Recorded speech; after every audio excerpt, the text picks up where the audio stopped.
are the ones who put this all together. So I'm going to get out of the way, get them in the way, so we can get started on the day. Come on, Sister Michelle. Put your hands together as she comes.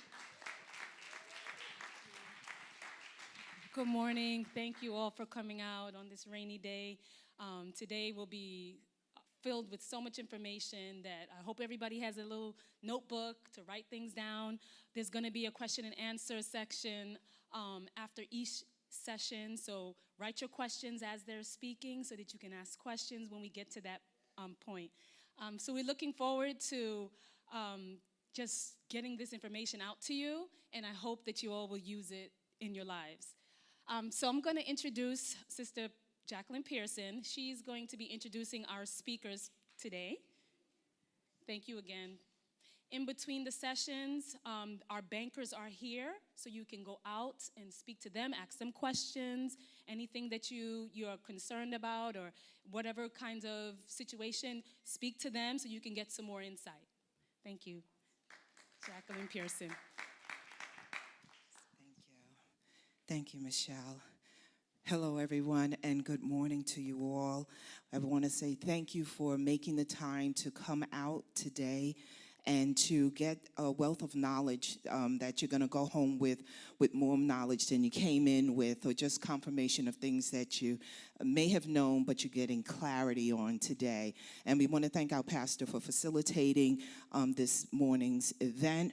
All those that had their hand upon getting this started and working together so that this all can come together so that we can learn more about home ownership, what we qualify for, what we don't qualify for.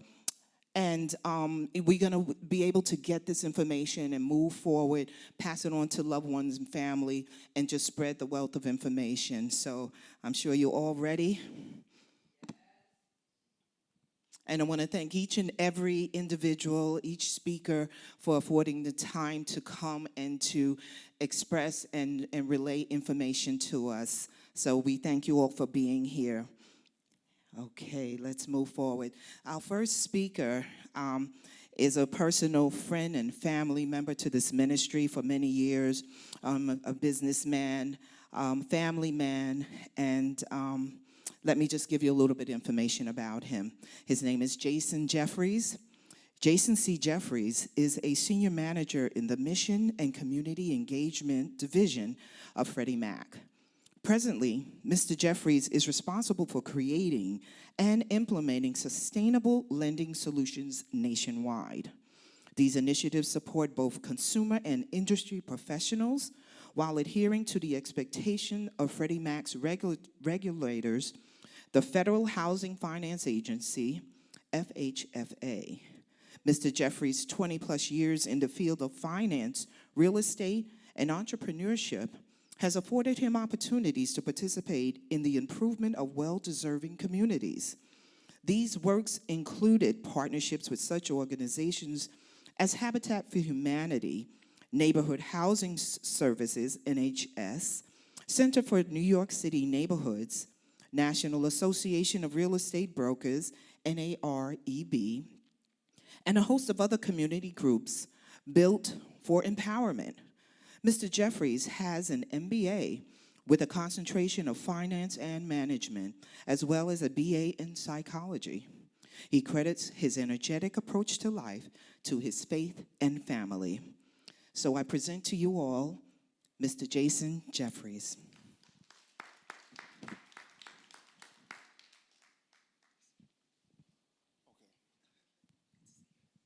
Good morning. I am going to transition over to the panel because I do believe that we have another speaker joining me at the table, and I'll let him introduce himself as he comes up, if you don't mind. Is that okay? Okay, awesome. All right, great. Yep, we're gonna do this together, if you don't mind. Yep, that'll be great. I just want to make sure that we make the most of this time. Thank you. Yeah, please, if you don't mind. No, not at all. Absolutely. Wonderful.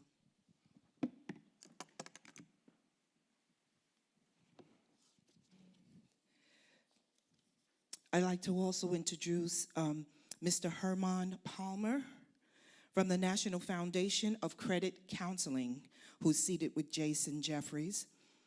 Herman Palmer is the Vice President of Outreach and Inclusion for the National Foundation of Credit Counseling. A classically trained marketer, he has been leading marketing, business development, and multicultural engagement programs for over 25 years. He leads the Envisioning Home Ownership pre-purchase effort, the NFCC Faith-Based Alliance, Enterprise Counseling Services, and Multicultural Engagement for the NFCC. Herman earned an MBA from the Wharton School of Business and a Bachelor of Arts degree in Economics from the University of Pennsylvania. Please put your hands together for our panel.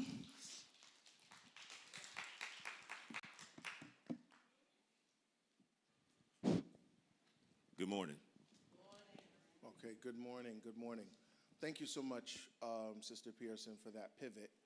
Good morning, everybody, and thank you so much for New Greater Bethel and the leadership of New Greater Bethel inviting us to this event. We'll talk a little bit about a couple of things that are relative to home ownership and successful home ownership. I want to first also acknowledge all of the other organizations that are in the room. Please take time out to sit with them, ask questions, because buying a home is not like buying a pair of shoes. You can't just get up in the morning and just decide to buy a house. It's a lot of planning that actually leads you to that actual successful transaction.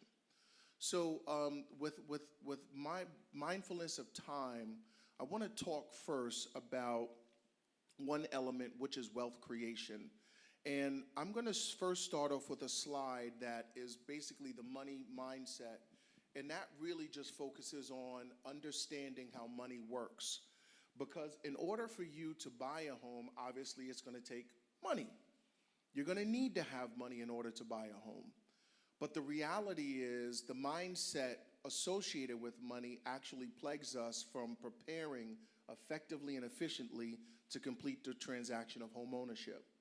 So one of the things that we do is we have to, as parents, as peers, as mentors, help us understand the proper vernacular that we translate to the next generation so that they don't look at money in a negative, but more so in a positive. And one thing that I recognize is that oftentimes we say, and I was listening to a speaker some time ago, say something to the effect of, to their child, hey, Susie, Sally, John, you know what? Mom and dad has to go to work so we can make money so we can go and pay our bills. That's a negative.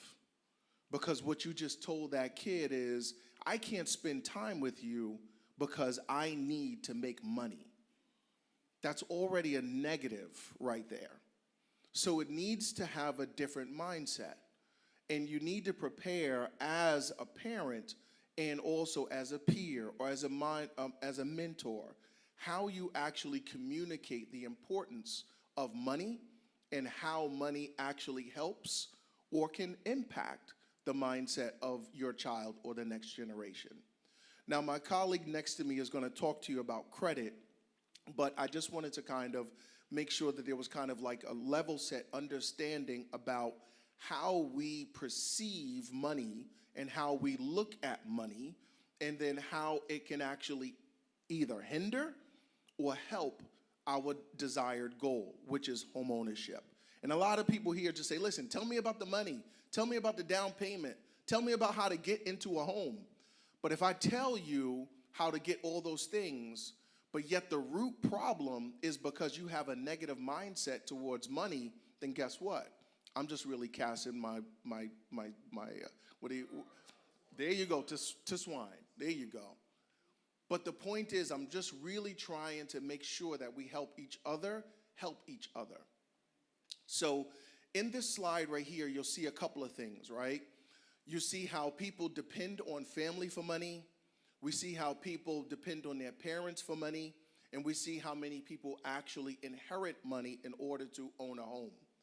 But that's just how money is actually achieved. But if we help, as I mentioned, individuals understand how money works, like, and this is a nice lob for you, is helping our children understand credit. So right now, I have a 19-year-old who's going to be 20, and I have a 16-year-old who's going to be 17. And these are the things that I need to help them understand how credit works. Now, here's my issue. I gave her a credit card as a co-borrower with a credit limit of $500. She ran it up every month and sometime over. And when I sat down and I helped her understand how it worked, she was like, well, isn't that the money that you have? I said, that's not how it works. It's a little bit different. Actually, the credit scoring model means that you should only spend roughly about 35 to 40% of that total balance, nothing more, nothing less. Because if you run it up every single month, it's going to say that you actually tapped out and you went to the limit. And that means that you can't control your spending. That can negatively impact your credit. Those are little things for you to understand in this money mindset. So I'll lob the ball to you so you could kind of go into it, and then we could talk about some other topics that we go along. Okay. Good morning. It is an honor and a pleasure to be here. I get excited, so sometimes I talk fast. Forgive me. And we're going to get into this. My colleague, my esteemed colleague, made some comments that got me taking notes. Credit. Credit is about mindset. It's about discipline, behavior, vision, and follow through. If we don't understand credit, why it's important, we won't value it appropriately. We live in a credit-based society. There are certain items that are necessary that you need credit to be able to buy. For example, a house. You try buying a house with what you got in your wallet, it's not going to work. Not for some people. For me, this is always to me. I can't do that. So you need to finance it. That means you need to take out a loan, hopefully an affordable loan, and then go ahead and transact the deal. You need to understand the terms. Credit is essentially, what it is your ability to borrow money or goods or services with the understanding that you are going to pay them back. That's it. Now, it is based upon your behavior. What is your history with meeting your financial obligations? You hear people talk about a credit score. Your credit score, think of it as your grade. Your grade with how you are able to actually follow through and develop your credit history. Do you pay on time? Do you pay the full amount? Now, there's a lot of people who have what's called a get-over mindset. Now, I'm going to tell you there's two people. The people who do what they're supposed to do, the way they're supposed to do it, and the people who have the get-over mindset. Now, when the people who do what they are supposed to do, the way they're supposed to do it, they can get things affordably. They're not perceived as a high risk, so they're charged less money for their loans, and things go lovely. But as soon as somebody over here decides, you know what, I'm going to shoot slick. I'm going to do something to get over so that I'm going to cheat or pay less than I'm supposed to. Credit bureaus and creditors, they have computers. They're watching you. And your creditors, the people you owe, report to the credit bureaus. That's how they get your credit score. And as soon as you're late, as soon as you pay less than, as soon as you miss that, they send that notice to the credit bureaus. And the credit bureaus are, oh, got to take that score down. Every time your credit score goes down, your risk quotient goes up.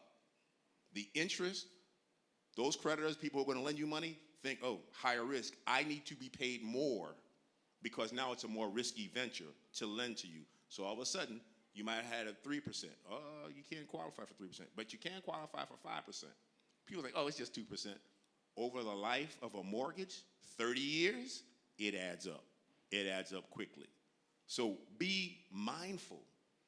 I talked about the get over mindset. When you start to shoot slick and get over, you you're told basically, get over to those people who think they're getting over, who are paying more, and in many cases don't even understand how the game is played, don't know that they're costing themselves money.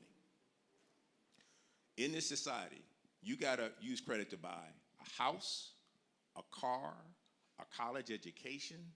You cannot finance retirement. So when you wind up paying more money for those daily transactions, guess what? That leaves you less money to save for retirement. That leaves you less money to save for a college education. That leaves you less money to pay for a better house, a better car. So make sure you understand the terms of your interactions so that you're not caught by surprise and unwittingly are costing yourselves money. Does that make sense? I'm gonna lob it back to my brother. Perfect. Thank you. So there's another thing, right?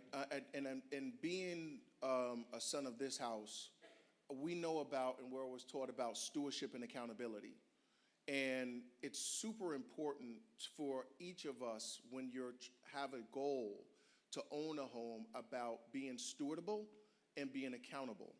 So let's talk about a couple of things. As my colleague mentioned, he mentioned to you about the importance of being able to save for retirement. So a lot of you are thinking about buying homes, but you got to think about after your earning years have subsided, how do you keep your home? So when somebody and you sit down, and as a former originator for many years, and you sit down with that loan officer and he or she says, you could buy that home for $1 million. And you're like, wow, I can get it, I'm approved. And they're like, yeah, you can move in. Guess what? You got to think about how you can handle that mortgage post your earning years. Because if you're not able to manage that home after your body has actually, now God forbid, you know, God bless all those who have the back-breaking jobs where you got to get up at 5 and you got to carry rocks up a mountain every single day type work. When your body can't do that anymore, how do you keep the bread coming in? How do you keep, well, I could just put a tenant at the second floor and the tenant will just take care of my, no. The tenant will one day say, you know what, I don't want to pay you. And then all of a sudden it becomes a headache and a burden. So let's talk about some ways that we could be stewardable and accountable, because the slide that I have in front of you are ways to build wealth. And we talked very early, or my earlier point was about speaking about money in a positive light and looking at money in a very positive way and not transferring that negative mindset toward money to the next generation. The next one is just talking about how we can pay ourselves, pay God, pay yourself, then also try to balance out your goals of home ownership versus your goals of retirement, which will happen at some point in time. So let me also put something out there, because many of you, how many people own homes now? Okay, how many people want to own a home? Okay, let me put something out there that is very, very important. And you may know this, and I know this, but I'm going to share this. Yes.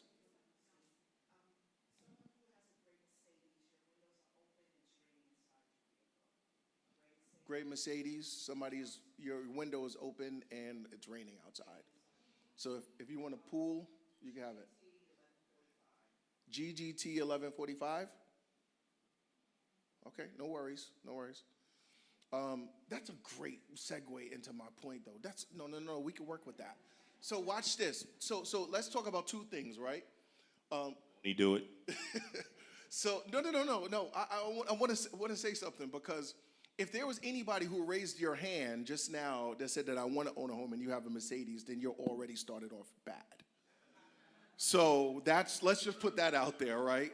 Because we oftentimes see people who actually have more depreciating assets and they're winding up with a $1,500 car payment and you don't own a home, right? That sounds crazy to me. But it happens because the priorities are out of whack. Stewardship and accountability. Here's another one, right? And I could kind of go on and on and on, but I'm mindful of that clock.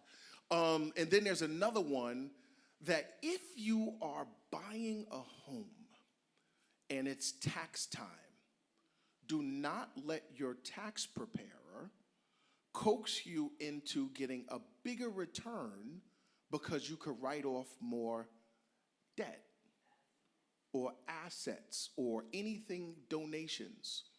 A lot of you are saying, well, what does that mean? So what happens is when you present your tax returns to the bank, which is one of the documents they're going to ask for, is what's called a 1040 form. They're going to look at your net income, not your gross. And if you look at your net, after and I used to have this, and this is a very extreme case, and then I'll lob it back to you. I used to have taxi drivers who used to come to me and say, I make $125,000. You know the taxi drivers, all right? I make $125,000. I should be able to buy a home. I said, yes, sir, but look what you did. You wrote off over $100,000. It looks like you make only $30,000 a year. We're going to go off of that net, not your gross. So he said, but I did it, and some people would do it for medical benefits and get Medicare, and some people would do it because they can get $6,000, $7,000 or $12,000 at tax time, meaning that, but at the end of the day, the bank is going to qualify you based upon that net income. So make sure you limit your write-offs when it comes tax time. Money mindset, preparation, it's a race, it's a marathon, it's not a sprint. Okay, I know I'm supposed to talk about credit. And we're going to get some credit in there too, but I'm going to open it up to more things. First and foremost, I am thrilled to see young people. When I say young people, I mean little people, because they are a constant reminder. What you do, how you do it, the way you do it, how you talk about things, they don't say anything, but they are living recorders. And as you saw in the stat, they learn from what they see, from what they're exposed to. So if you need a motivator to understand why it's important that you understand this game, and it is a game, you have a direct responsibility to make life easier for them. They ain't asked to come here. And in making life easier for them, you make it easier for yourselves. I want to understand how to teach the children about money. Quick example. I have a friend whose daughter said, hey, let's go to the store and get something. Oh, I don't have any money right now. Well, go to the ATM. There's money there. What that said was the child understood the dynamic of how the money came out, but did not understand the effort to put the money in. So we gotta make sure we fix that. In terms of how this is important for your credit, you need to understand the terms of the game, understand where you fit in the game. What is your credit score? How many people, you don't have to raise your hand, just answer it for yourself. How many people right here, right now, know their credit score? Ooh, look at y'all. All right. So now, those of you who know, have you seen any erroneous information on your credit report? Make sure if you do, you get that fixed. Why? Because negative items affect your credit score. It make your credit score lower. Here's another part of the game. There are two ways people can pull and get an assessment of your credit worthiness. There's a soft pull, there's a hard pull. A soft pull is an inquiry that says, we just want to see about your credit. A hard pull is when they say, we want to see about your credit because we're thinking about extending credit to you. That second one affects your score. That's why whenever you have a situation that somebody's going to pull your credit, always ask, is this a hard pull or a soft pull? And you want to make sure you minimize those hard pulls when you're going to buy a house, because it's going to bring your score down lower and lower and lower. And as we discussed, that has implications for the interest that you're going to pay on that mortgage, assuming you qualify. You don't want to be on the fence and have a hard pull take you out of the game so that you can't qualify. And a mortgage. I want you to think about mortgage. A lot of times people think about mortgages and it's like, oh, think of a mortgage as you paying yourself. As you paying yourself in today's dollars, banking on the fact that your equity is going to increase over time. So you're buying at a cheaper rate. Now, this is I like to have my money work for me and not me work for my money. Owning a home is you having your money work for you. Renting apartments is how you work for your money and help somebody else pay for that asset. Because when you lease and you pay that rent payment, that's going to the owner of the property, and they're using your money to pay their mortgage. So if you need any motivation, and here's the thing, don't be discouraged. Baby steps count. How do you eat a hippopotamus? One bite at a time. So be hungry. Be very, very hungry. All right? I'm going to throw it back to you. Thank you. So I want to have a quick question for the program manager. Does that clock actually represent also the Q&A portion? Okay. All right, cool. Yeah.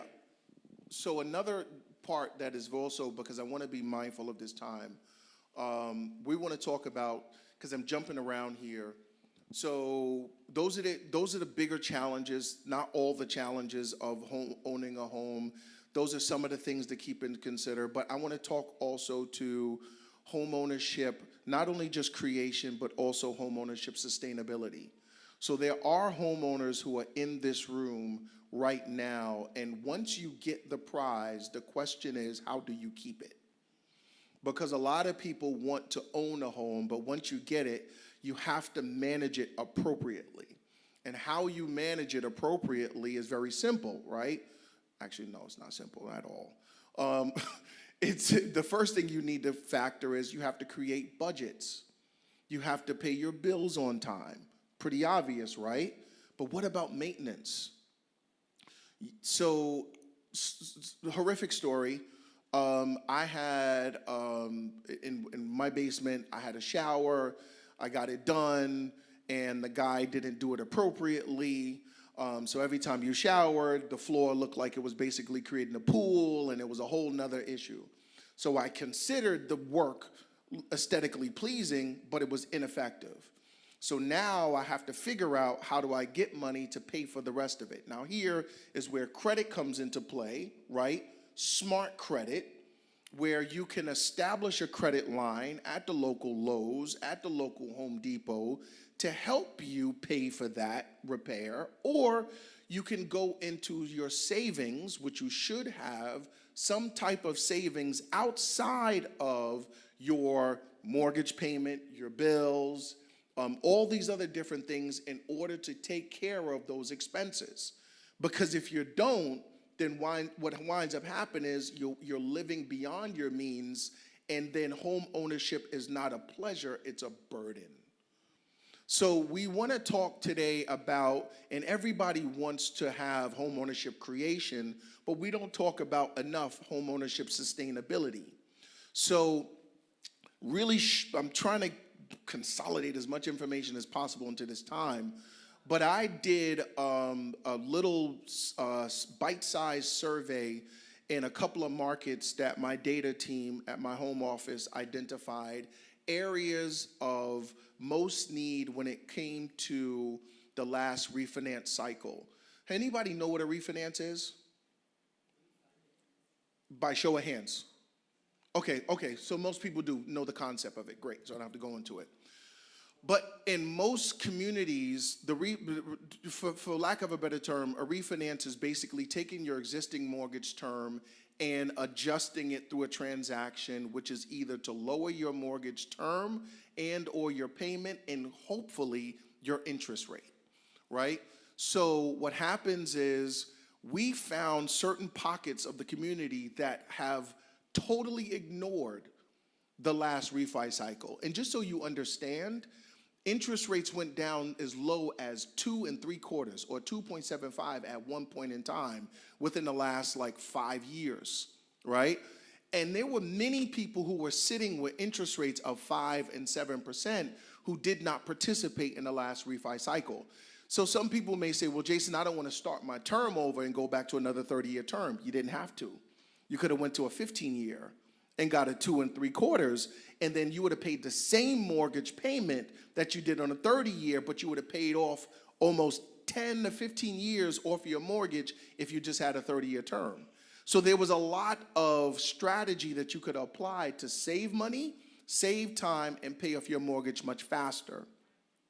So when we went out there and we did this bite-sized survey, I had people log on and make comments. Most people told me the reason why they did not participate in the last refi cycle was because they had family members who went into foreclosure in the prior pandemic, or at the end of the day, it just wind up being those situations where they just didn't know enough. So education doesn't stop here. So you get a home, so you learn about the down payment assistance programs, so you learn about credit repair, so you learn about all these things to help you get into a home, and then you get to your goal and you stop learning, right? So that's not something that we want to do. In this little bit of time that my colleague and I have to share with you information about successful home ownership and successful credit, it doesn't stop today. You have to take the information that we provide to you and keep on learning so that you could be a successful homeowner and not just have a moment, but basically have an inheritance that creates generational wealth. I'm gonna hit you with some quick facts about credit. There's 3 main credit bureaus. It's TransUnion, Experian, and Equifax, all right?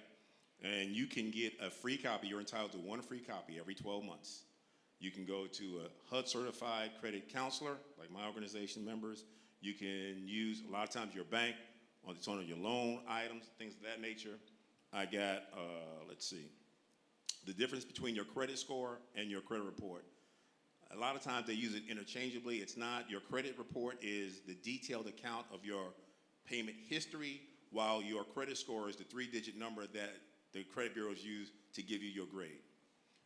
FICO and Vantage are the scores that are used. You got, let's see, what is good? Like Vantage has gone through several iterations. Their range is like 300 to 850, and they changed it to mirror what FICO score is. If you have delinquencies on your credit report, people wonder, how long do they stay? 7 years. So you have motivation not to have any delinquencies because it takes a minute to come off your record. A lot of people say, can I get approved with a low credit score? Yeah, you can get approved, but you're going to wind up paying more. So, again, there's that perception of risk. The higher perceived risk, the more you're going to pay. And I want this, buying a home. So you get in a home. A lot of times you can qualify. Just because you qualify doesn't mean you got to max out at that, because you still got to eat. You still got to get to work. So you still need money after the fact. Develop your budget before you find that house that you fall in love with, because you want to have money left over to put money into your emergency fund.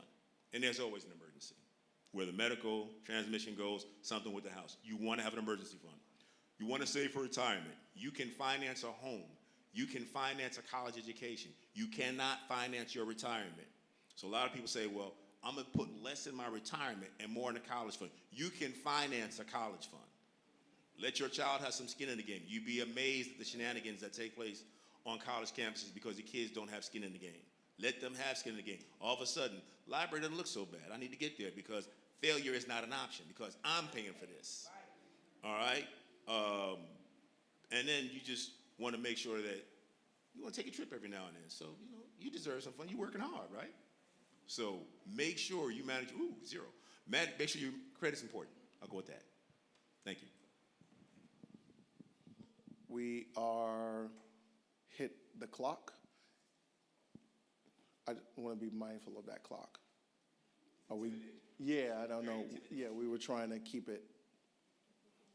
So are we going to Q&A?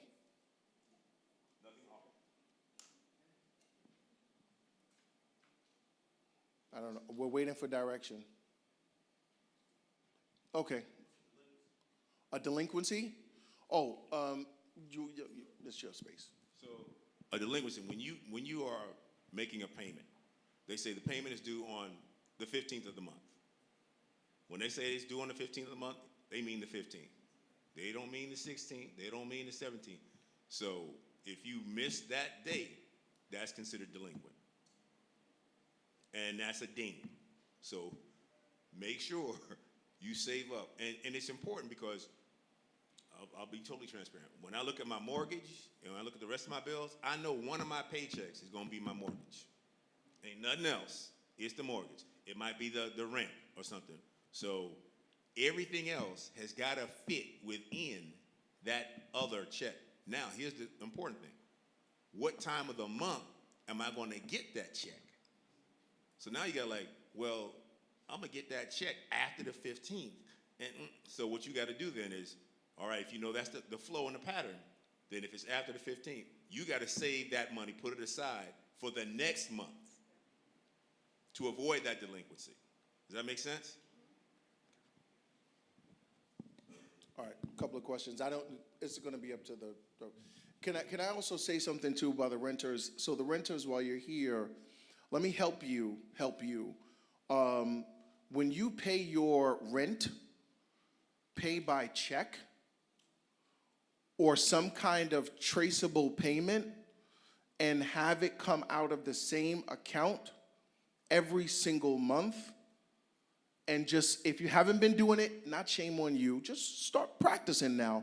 Because what will happen is when it's time for you to buy a home, they're gonna ask for a rent payment history, and it's easier to track if you say, hey, I have one bank account that all my rent comes out of in order to pay, okay? We're working on systems to actually use your rental payments to help your credit score. That's a work in progress, but I wanted to share that with you so you could kind of prepare for successful home ownership. I'm sorry. You got questions? Go ahead. Hi, I have a question about credit. So what if a person now gotten this information, is checking their credit score, and they realize that they have messed up their credit and they want to repair it? So can you talk a little bit about credit repairing and what you think about those debt consolidation companies and what should folks do to fix their credit? Now you want to get me in trouble. Okay, Can I make a comment first? go for it. Can I first start with, don't repeat the mistakes that you made from yesterday. Open up the mail. Okay? So if you get letters in the mail from creditors, don't leave it over there. Open it up. Confront it head on. Call them first. Get a hard fact reality check of where you are relative to your credit. Okay, so if you owe somebody $10,000, call them. Try to find and identify a solution to help. So, Thank you for that, sir. So here's the deal. I'm with the National Foundation for Credit Counseling. We were established in 1951. We serve all 50 states, Puerto Rico, and Washington, D.C. I share that because we have member agencies that are HUD-certified credit counselors. What is that? I want you to think of a financial coach to help you get out of trouble when you have credit issues. A lot of people here, black people don't do counseling. Who said that? I want to pimp slap them. Yes, I said pimp slap. Okay? Because it's that egregious. If your car's cutting up, you're going to go to a mechanic, right? If your tooth is hurting, are you going to pull it with some pliers? You're going to go to a dentist.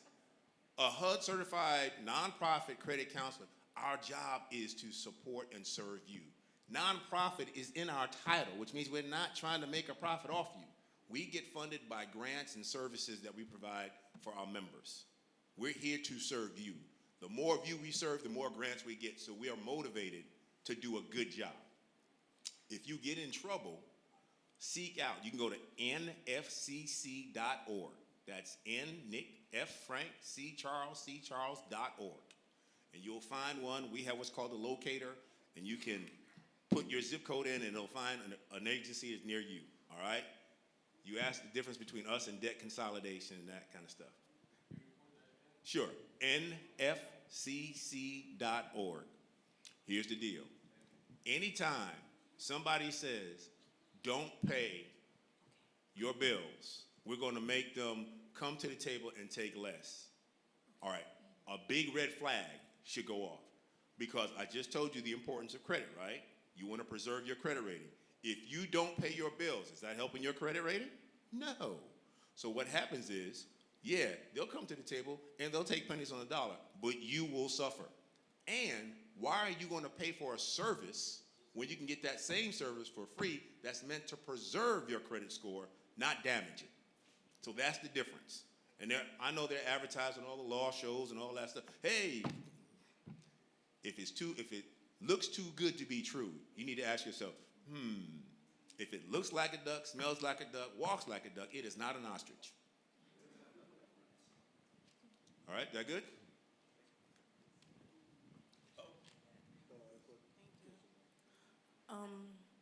If you Okay, you're next. negotiated, I'm sorry, if you negotiated a settlement with a collector and you paid it off, does that account ever come off your credit report? It does, but it takes some time. Like the 7 years? I think so, but depending on what the issues were, like bankruptcy or like how you got rid of it, how it was Like handled. a phone Well, bill? We'll talk about it. I don't want to put business in the street. Okay. Okay. Well, There's questions up front too. yep. So we got. I told her, and then we're gonna go 1, 2, 3. How's that? 1, 2, 3. Okay. Hold up. I'm gonna let you. Hi, everyone. Thank you for the talk. It's been super informative.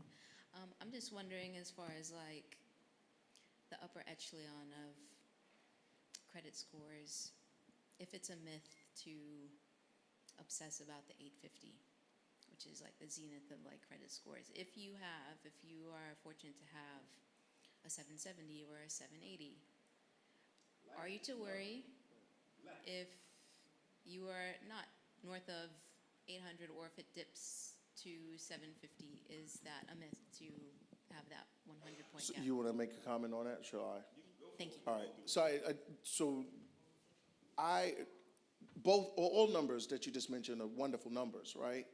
But I know a lot of people with 850 credit scores who still don't own a home. But is that your goal? If your goal is to own a home, you still have to get knowledge, right? That's the biggest thing. So if you have an 850 or 750, no. 750, girl. Yeah. Girl. Let me tell you something. Don't you worry about a thing. Stevie Wonder wrote a song about it. We good? Okay. Oh. I'm gonna try to make the responses as concise as possible because I know there's a lot of hands going up. My question is Oh, sorry. the student loans. Yeah. You know, I've been in school. I'm a New York City teacher, and part of being, teacher, they have me in different master's programs, and they trick you at first. Oh, we're going to give you a scholarship. Next thing I know, oh, you have to make sure you apply for this loan to cover this, and then we reimburse you. So I'm going through the loan situation. So if I were to comment about student loans, number one, if they're government loans, don't refinance out of government loans. That's just my own personal experience because there's more benefit to being part of a government loan. Those private entities, those things are hard to handle, much harder to handle because I know you'll get opportunities to refinance out of student loans all the time. You get offers. We got lower rates. We got better terms. If it's government already, leave it, work through the government because right now I think that there's a pause on student payments anyway. Those private loans don't have to adhere to it. So that's just one thing I would say regarding student loans. The other thing I would share with you is that my organization, Freddie Mac, actually does take 1%. You should know this, right? It's 1%, right? You know that better than I do. But we only use about 1% of your proposed balance to qualify you for the mortgage, not the full amount. So you need to kind of connect with a counselor to get educated on, because what happens is you look at $180,000, $60,000 worth of student debt, and you get intimidated and say, I'll never own a home. When in fact that we may be only using quite of a fraction of that total balance in order for you to get into a home. And in the NFCC, we do have student loan borrower counseling as well. But he made an excellent point. Take the government, those of you who have young people who are going to school, take those government loans before you take those private loans. Those private loans are rough. they are rough, and like Richard Price, they're like luggage. They're not going anywhere. You know, bankruptcy, they're still there saying, hello, you're going to pay me. So just understand what you're getting into. It's a game. This is why I say it's a game. You want to play to win. Yep. There was somebody. Now, I was going to get beat up if I didn't. Well, she's her, because she was number 3, and then you. Yeah. Good morning, everyone, and I'd like to thank all the speakers for coming out to give this valuable information. I have 2 questions. Could you talk about the structure of a mortgage? It's just not just, well, and then my second question is co-signing. So the structure of a mortgage, 30-year, 15-year terms? Yes, what makes the mortgage? Principal, interest, insurance, the breakdown. taxes. Okay, yeah, sure, no problem. So the mortgage is made up of, the mortgage is made up of 4 different payments, right? 4 different parts. 5 depending on the product. So there's principal, which is the total balance, right? Then there's interest, whatever the interest is. Then there's taxes, which is what your state charges you. And then there's insurance, which your insurer, you should always have homeowners insurance to protect against any kind of mishaps, right? Just like you have a car, you can't drive a car without insurance. You cannot have a home without insurance. Now, here's some interesting things regarding that, because I told you it's loaded. Number 1, if you do not have insurance on your home, your mortgage company will do a forced insurance, which typically will be a lot higher than anyone else can actually do it, right? 3 times higher, because they want to make sure, because that home is not yours when you have a mortgage. It is the bank's, and they want to make sure that that home is protected against anything. Now, I did say that there's 5 components, because if you get what's called an FHA loan, or Federal Housing Administration loan, great product, great useful, but they will add an additional insurance payment against default. So there's what's called principal, interest, taxes, insurance, but then there's another insurance when you have an FHA loan. And the acronym is called PITI, or PITI. That's the breakdown of the mortgage payment.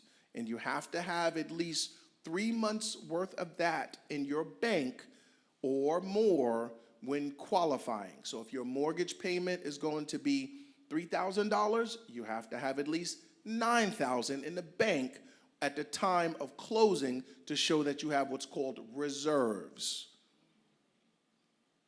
I know there was 2 questions. I'm sorry. So when you co-sign, you're saying in the event that the primary borrower cannot make this payment, I will stand up and make the payment on their behalf. And, you know, this is business. So if that primary borrower, for any reason, becomes incapacitated or worse, deceased, they're like, unless you got insurance on them to cover that note, they'll say, hey, we're sorry for your loss. I'm going to need my money on the 15th. That's how it goes. That's business. Yeah. So really be careful who you sign or as a co-borrower. And you'll be amazed. We love our children. I know we do. We do. But guess what? Our children can flake. Right. And you can, and if you're in retirement, my advice is if you are retired, don't co-sign. Yeah. Don't do that. You know, and if I were to add one thing that, you know, this ministry is based on one principle that we've always been taught. If I'm not willing to give it to you, I shouldn't give it to you anyway. Right? So I shouldn't be lending it to you. So if you're not willing to give me, if I ask you for $50 and you don't have it to lose, don't give it to me. So when you have to co-sign for someone, you have to understand the worst possibility. I might have to take this over. Can I handle that? Because if you can't, then don't do it. Oh yeah, definitely. You are definitely a borrower. I want to get to, we're at time again. Don't hate us. Don't hate us. Yeah, we're just trying to keep, zeros. we have one mic in the back. We have a mic in the back. Go ahead. That's right. Hi, good morning. My question is, you were talking about when you have the 15th, and that's the dead set date. Are you able to, after you set the date, you could change? Like, you know, you have your credit card, and you're like, you know, oh, my payment thing has changed, and I'm moving it to the back or to the front. Are you able to do that with the mortgage? Some creditors will allow you, if you tell them up front and you don't have anything missing, you got been a good client and whatnot, they'll be like, all right, some, not all. They're not obligated to, but they might. I see hands up. It's not that I'm ignoring you, it's just zeros. I know we had time. Hello, quick question. Oh, okay, sure. When is it not advisable for an individual to own a home? You have the finances, you're a person of a particular age, and to start a 30-year and you know, well in your 50s, 60s, et cetera, you don't own, but you're tired of renting, when is it not advisable to even consider? Because, you know, I hear stories of people, and it's woe unto me and my mortgage and everything that comes with it, and maintaining. When you live in an apartment, you have your super and everyone that'll attend to, you know, upkeep and everything. You're a homeowner, you got to take care of that boiler, you got to take care of the land, you got to take care, you know, so many things. So even if you have the finances and you're of a particular age, is it not advisable to just say, hey, yo, Jack, I wouldn't even, you know, go that route, even. It depends on your situation. Sure. It depends on how much money you have, your network of support, and the type of property you buy. So if you're older, you don't want to take care of the grass. There are certain properties where you don't have to, and you still have access. Sure. You might want to buy a condo or something like that. But just be mindful of, understand your budget, and understand, you know, the products that you use to get in. For example, if you use a variable rate mortgage, and if you're tight already in the beginning and that rate goes up, you're going to be a victim. Okay. So just understand the dynamic in your situation. Okay. And I got to give this to this young lady because if not, she's going to hurt me. I really thank God for all this good information. My question is about the loan. Brother, Mr. Jeffries, you spoke about pity with a mortgage, the P-I-T-Y, you say. So when I'm out shopping for a home, I'm already in process. I thank God for this. So why do they ask you about a conventional loan or Government. Right, because when you do a conventional loan of 10%, 20%, you don't have to have the PMI, the private mortgage insurance. So could you give me a little light on that when they ask you for a conventional loan? Thank you so much. I think we're going to, unless time allows, and you guys want to throw another question out there, but I'm just telling you, I'm going to end. But on the screen that you have right here, there's a couple of QR codes for a few items, and you guys can scan it. The first one is My Home, which is a website created by Freddie Mac. That's a resource all for consumers when it comes to home ownership. The second one is Credit Smart, of which the young ladies in the front will talk about, one of our credit counseling programs that's available absolutely free of charge to educate yourself through a series of modulars about budgeting and just being overall credit smart. A lot of the conversation that you would have individually, but then there's also what we have is a keep your eye on a mortgage on the rates. So there's what's called the PMMS rate, that it's an acronym that we use internally, that we actually monitor the interest rates on a weekly basis, and you could kind of gauge when interest rates are within a certain percentage. It's more exact to us than it is to your lender, so it may be off a couple of basis points. But to your question, right, when it talks about home ownership, you do not have to put 20% down on a home. That is a myth. It's not true. So what happens is when you buy a home, there are products that will allow you to put as little as 3% down. That's either conventional or FHA. They both can allow you 3% down, right? FHA is 3.5. But nevertheless, they both can allow it. And then conventional can allow 5%, so can the FHA, and they both can do 10% or 20%. Nobody's going to tell you to put down less, right? But in all scenarios, and this is why the MI is such an important thing, so I'm going to try to do this as much as possible without a blackboard. Okay, so when you have a mortgage, there's what's called a loan to value. Okay, I got to break this down. This is a loaded question. Okay, so there's what's called a loan to value. Back of the envelope math, let's just say that you buy a home for $200,000. Just go with me. And when you buy that loan, and when you buy that home for $200,000, the bank will give you a loan for $200,000. However, if the property is worth $200,000 and the bank's loan is $200,000, that's 100%. They're totally at risk. So they say to you, homeowner, you have to put skin in the game. How do you put skin in the game?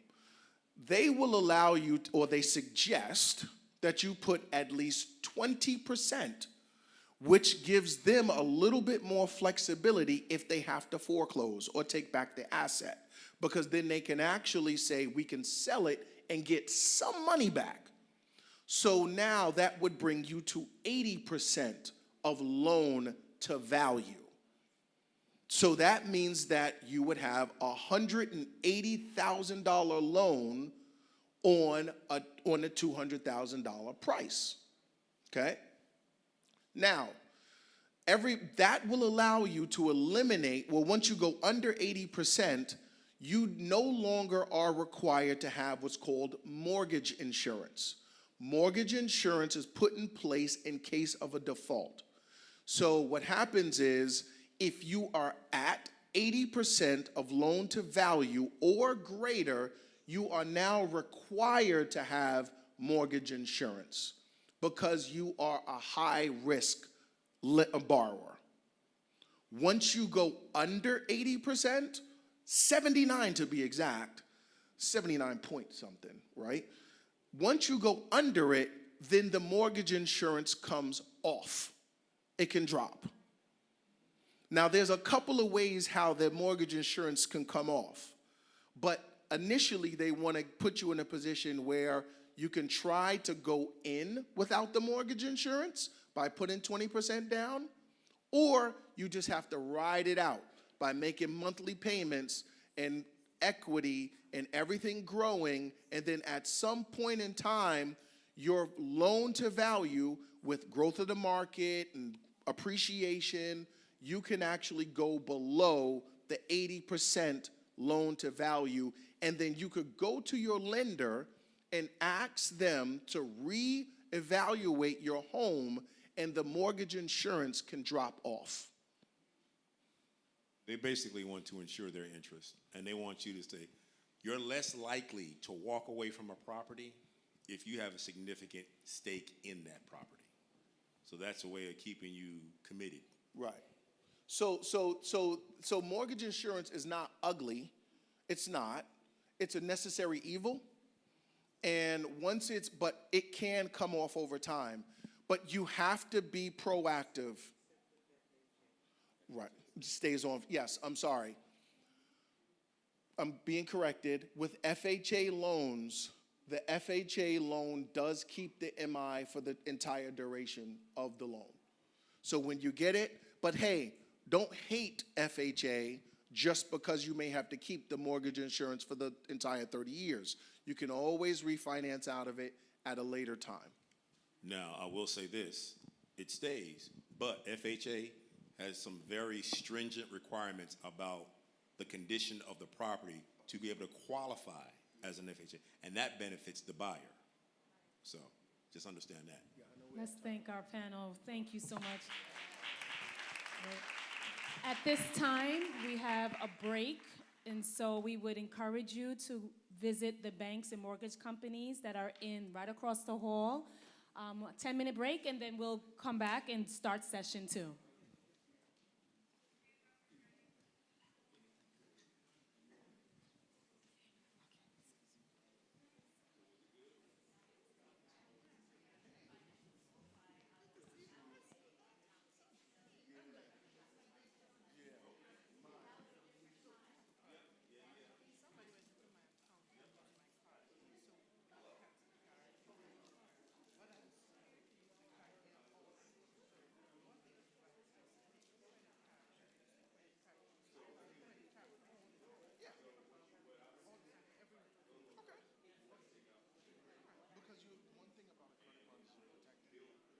So like if you no, no, no, no. No. Just make sure you just just make sure you pay it down, right? Yeah, just keep if you're gonna use it, pay what you use right before it's reported. Yeah. Don't mess up. All right, and credit is a great way to protect. If you can't pay cash, then I know you could, but sometimes you don't want to. No, I'm talking about cash on hand. I'm not talking about your debit card. Yeah.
send me some? Do you have any of me?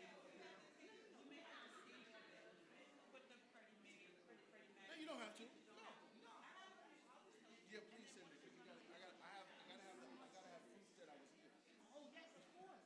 Right, it's work. Yeah, it's work. Yeah. You're welcome.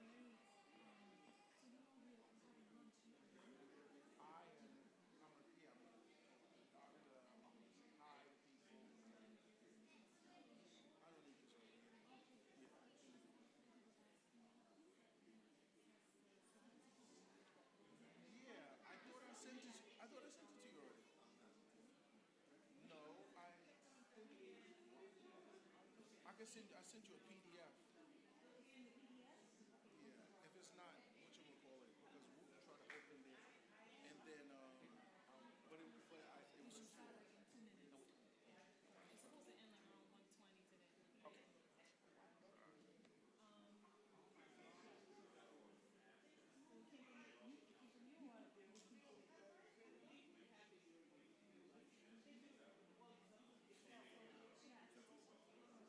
I can, yeah, I'll send it to you.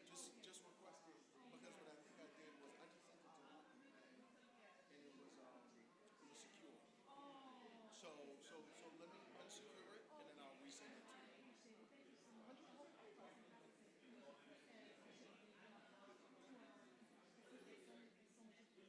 let me know.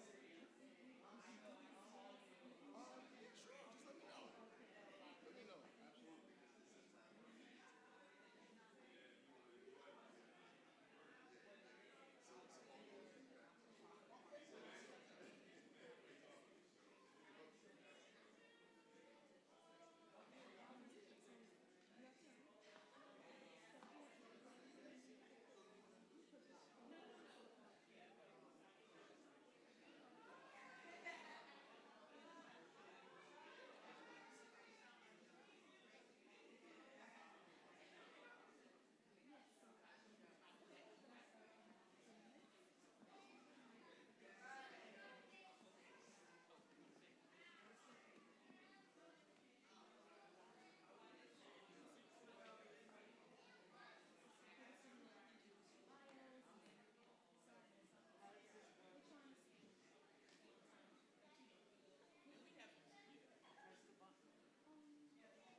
Absolutely. Test.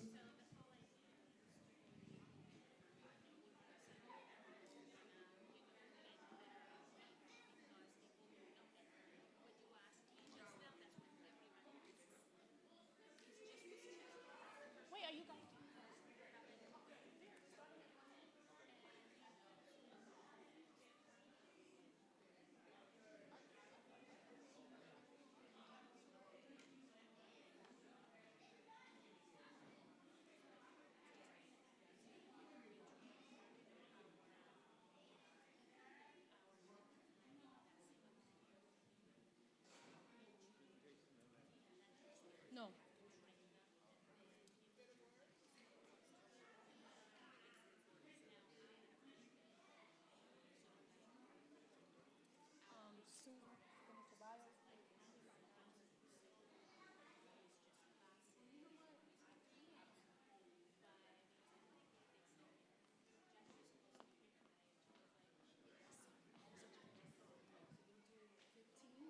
start the timer. Do you want to just? We can just, because that way it also gives us more time, just in case, there's anything else. So I'll set it for 3 minutes. Okay. Tops. And we'll, Okay.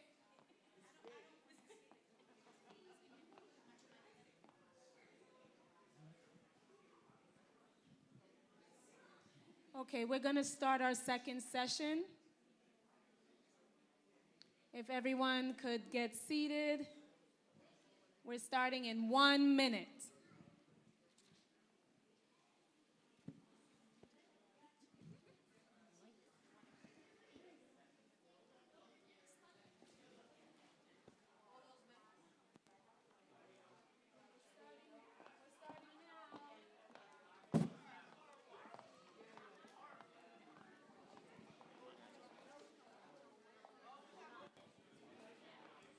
And it's on now?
Yeah, because Kathleen is down. I'm seeing Paolo, and then I see. Oh, okay, Kathleen. Okay. The same over. Okay. And Geraldine. Okay, so just okay. Oh, there's a mic there. Oh, okay.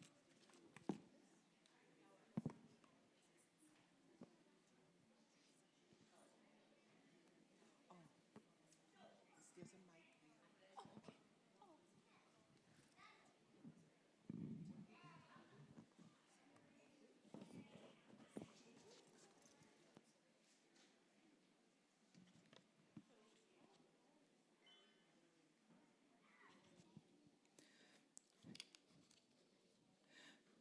Okay, everyone's ready for this next session, which will be just as invigorating and informative.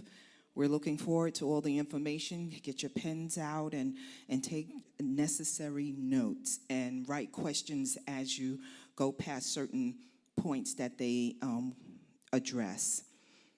So we would like to welcome to this session Lori Miller and Kathleen Tromello from the Neighborhood Housing Services of Jamaica. Here's a little bit of background regarding both ladies. Lori Miller is the Executive Director of Neighborhood Housing Service of Jamaica, Incorporated, NHSJ, a 50-year-old community-based HUD-certified nonprofit housing counseling agency. She began working in NHSJ in 1989 and joined the Board of Directors in 1993, serving in various capacities until 2014, when she left the board to become Executive Director. Lori has partnered with local government officials, community leaders, businesses, and lending institutions to create programs and products to meet the needs of low and moderate income Queens residents. Under her direction, NHSJ continues to be a leader in the effort to educate and assist residents with securing affordable housing, preserving and maintaining their properties, and helping distressed homeowners avoid foreclosure and retain their homes. Kathleen Tromello is a HUD-certified housing counselor with an extensive background in real estate and mortgages. At NHSJ, Kathleen works with the first-time home buyer and home improvement programs, counseling and assisting home buyers and homeowners secure financing. Our third individual, her name is Geraldine Tobias. She's part of the Housing Development Fund. Jerry Tobias is a HUD-certified bilingual housing counselor working at the Housing Development Fund in Stamford, Connecticut. Jerry believes her clients deserve stable and affordable housing.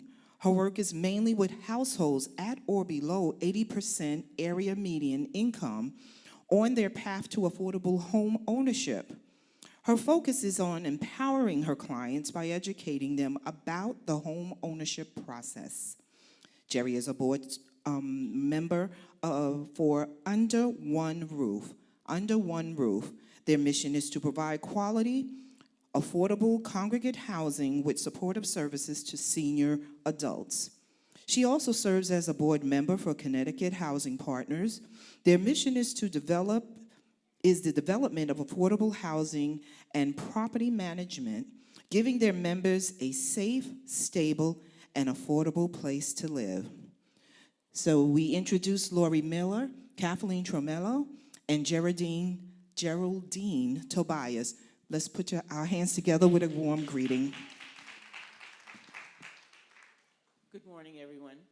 I'm Lori Miller from Neighborhood Housing Services of Jamaica.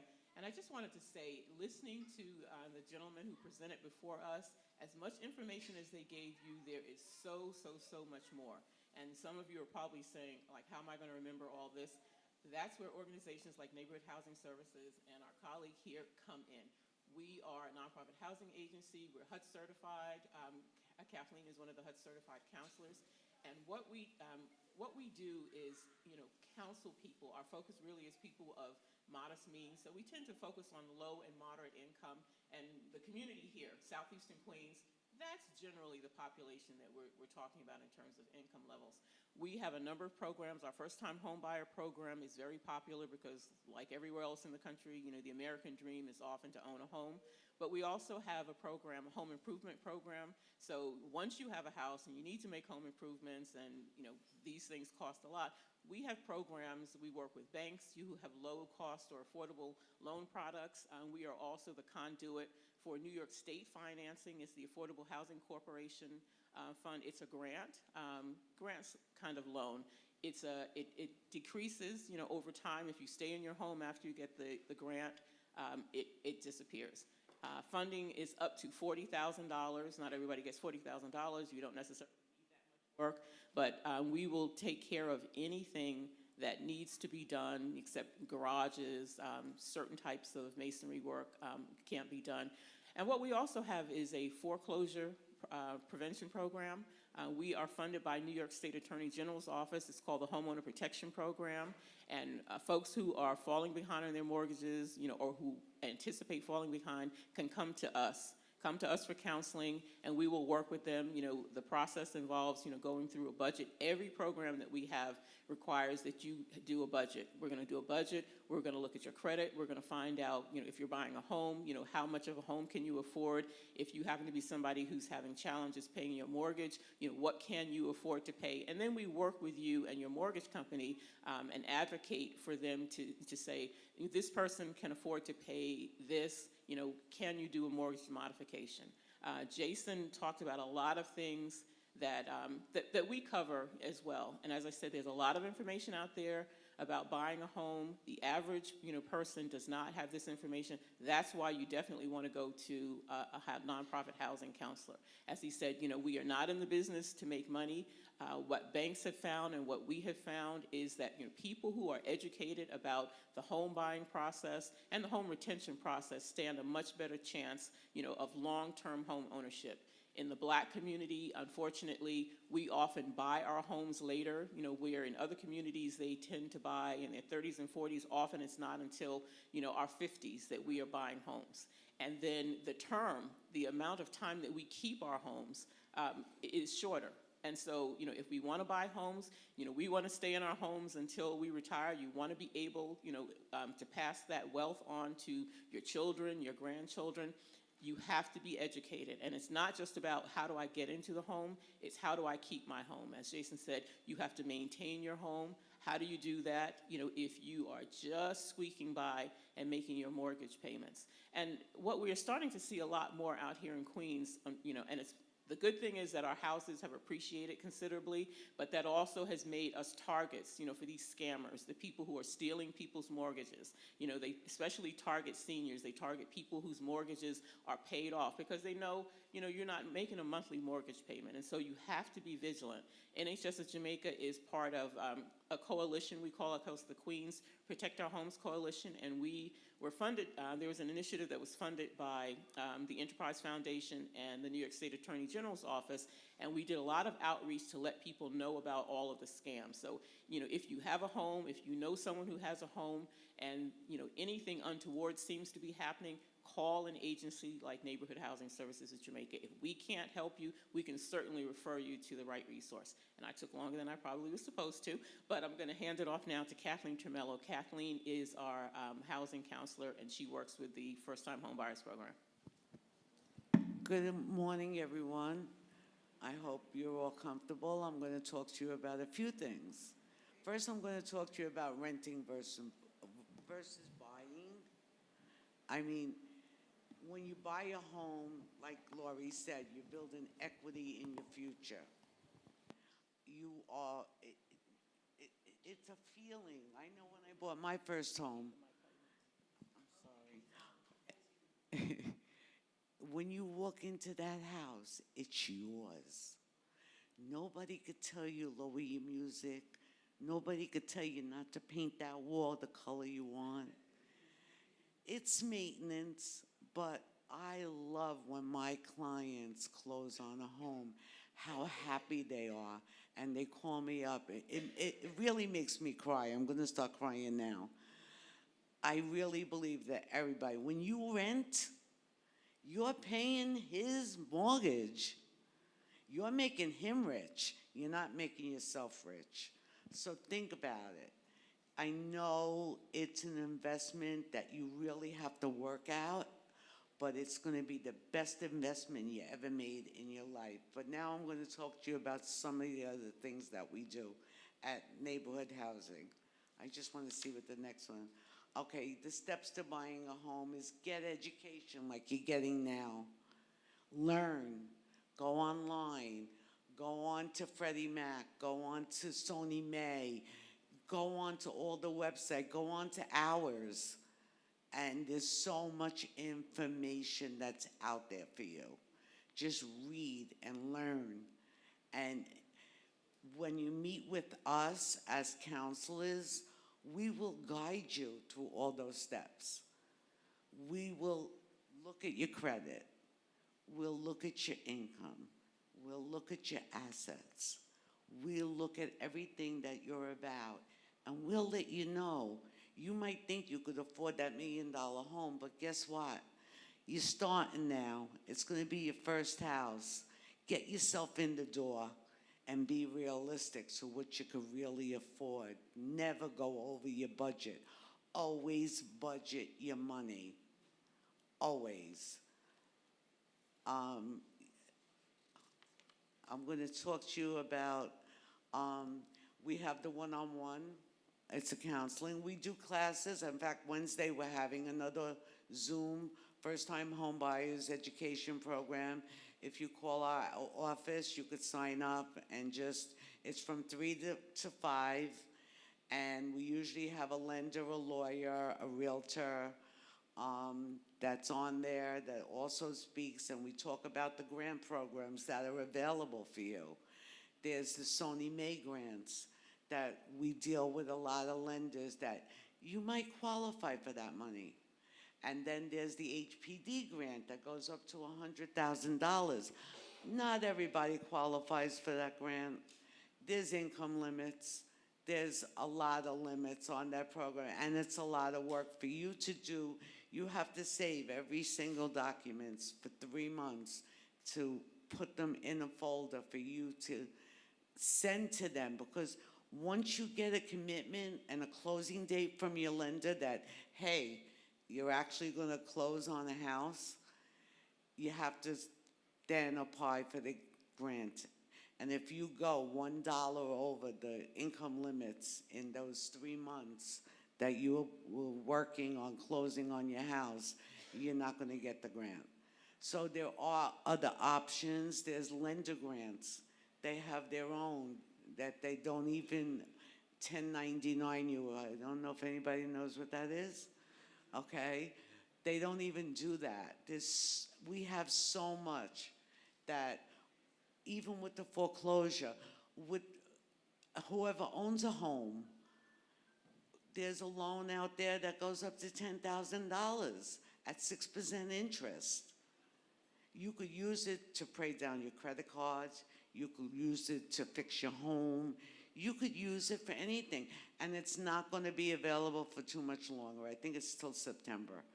So, you know, there are things out there to help you. Instead of paying 29% on credit cards, knock it down to 6%. And it don't cost you anything. So that's what I'm going to talk about. Now I'm going to turn it over to you. Hello, everybody. My name is Jerry Tobias, and I'm here representing the Housing Development Fund.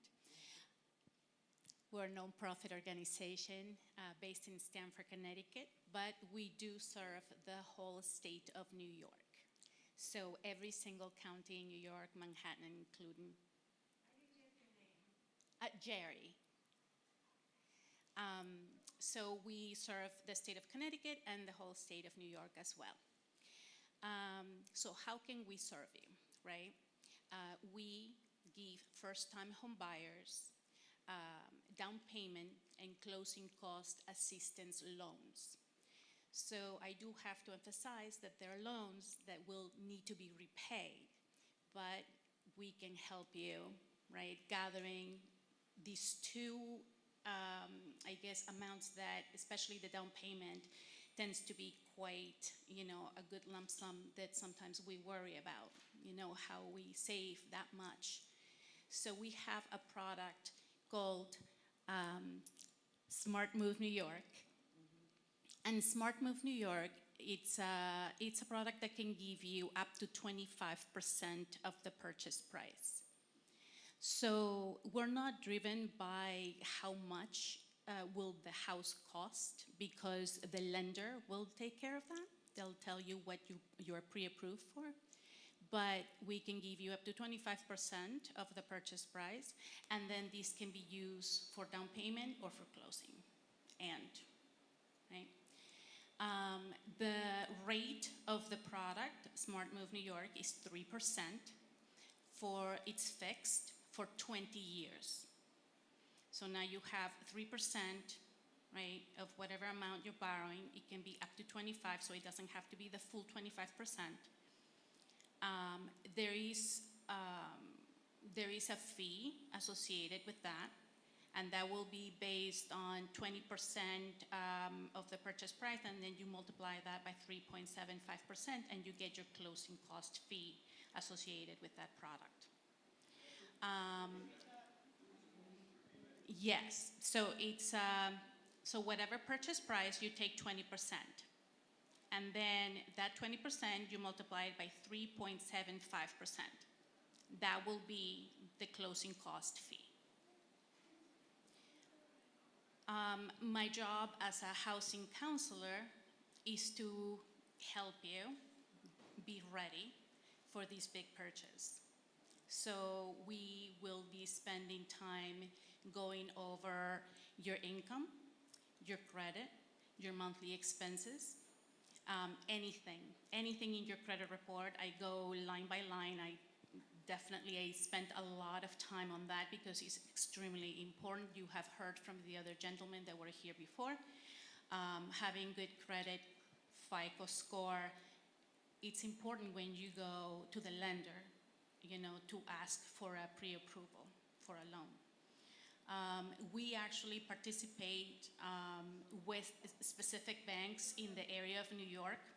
So when you come to us, we will provide you with that list of lenders that have already been trained. Actually, one of them is outside, M&T, and I actually met Mr. Johnson over there. He's waving at me.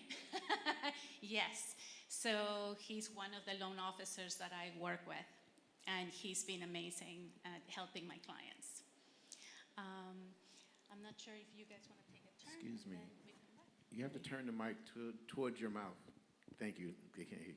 So yes, I just wanted to add what our process is. So if you're interested, in buying a home, whether it's today or a few years from now, what we recommend is that you participate in one of our workshops. We do our first-time homebuyers workshop every month. As Kathleen said, we've got one coming up next week. We do it every month. It's a 2-hour workshop. You do the workshop, and then if you are interested in moving forward, we would recommend that you then there's an online Part 2 sort of training. It's called eHome America. You would do that, and if you're ready now to really try to move forward, then you would set up a one-on-one counseling session with one of the counselors. Now, I'd like to advise, if you think that sometime in the future, I'd say within the next, couple of years you want to buy a house, then you need to get started now. You need to find out where you are. If you have credit issues, it'll take some time to address those credit issues. We would like very much to encourage young people, it's fine to come, generally, it takes us some time to get the money together, but the younger you figure out what you want to do, the sooner you can prepare. If you know that, I might want to buy a house in 7 years, but now you've got a $1,500 car payment, you know what, maybe you get a Honda Accord instead of a BMW. I mean, it's just, even though a Honda probably costs $1,500, but I'm just saying, those are the kind of things you really have to think about. As I was saying, when you look at the demographics, people of, other backgrounds buy their homes, sooner than we do.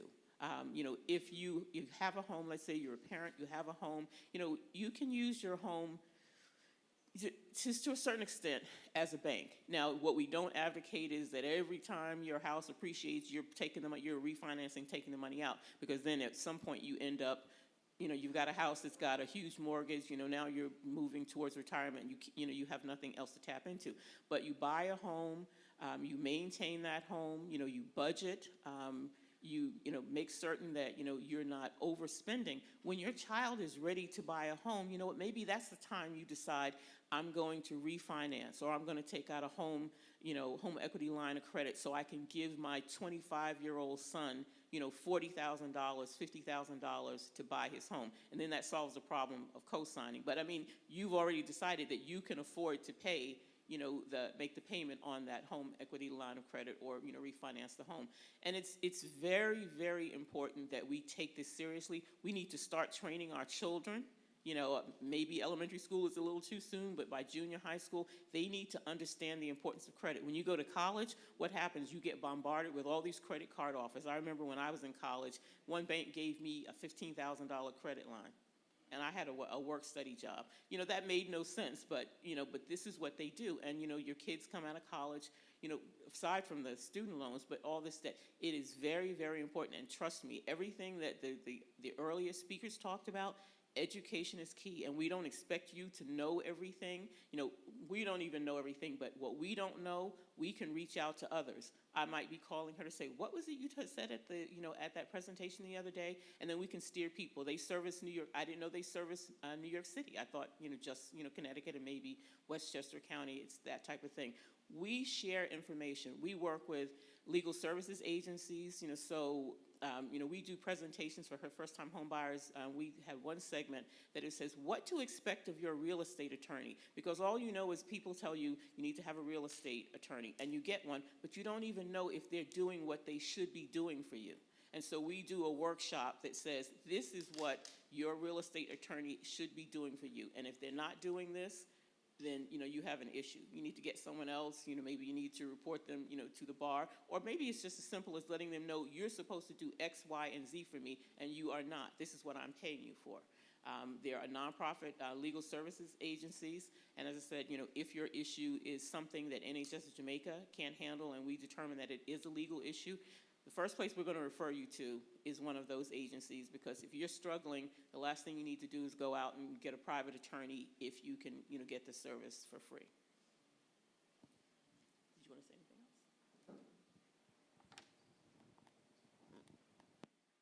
else? I just want to say, I'm looking at a few young people in this audience right now, and I know you're going to be ready, but you're not going to buy that castle if you're driving around in a $1,000 a month payment car. So rethink what you're doing. I just want to say one more thing, that we talked about the car, but it's even more than the car, because if you come to us and we say, in this new, very expensive New York City market, in order for you to buy a home, let's say in St. Albans, where the average price is X, Y, or Z, this is how, and with what you currently make, you have to have $125,000 as a down payment. You don't have that. So now what do?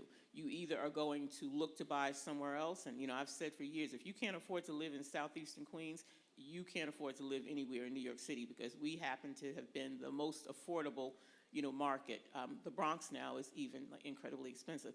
But you find out at 25 that, and you can do some estimations, say, okay, if houses continue to appreciate at this amount, if the interest rates stay at this amount, then the house might cost me $725,000 in 5 years. What do I need to do to be ready? We've had people who, because they didn't make enough income, went back to school. We had one couple who didn't make enough money. The wife went back to school and got her nursing degree. And she came back to us and said, okay, now, I make a lot more money, and they were able to buy a house. So you have to be willing to make the commitment, but you need to know what you need to do in order to get there. I just want to say one more thing about renting versus buying.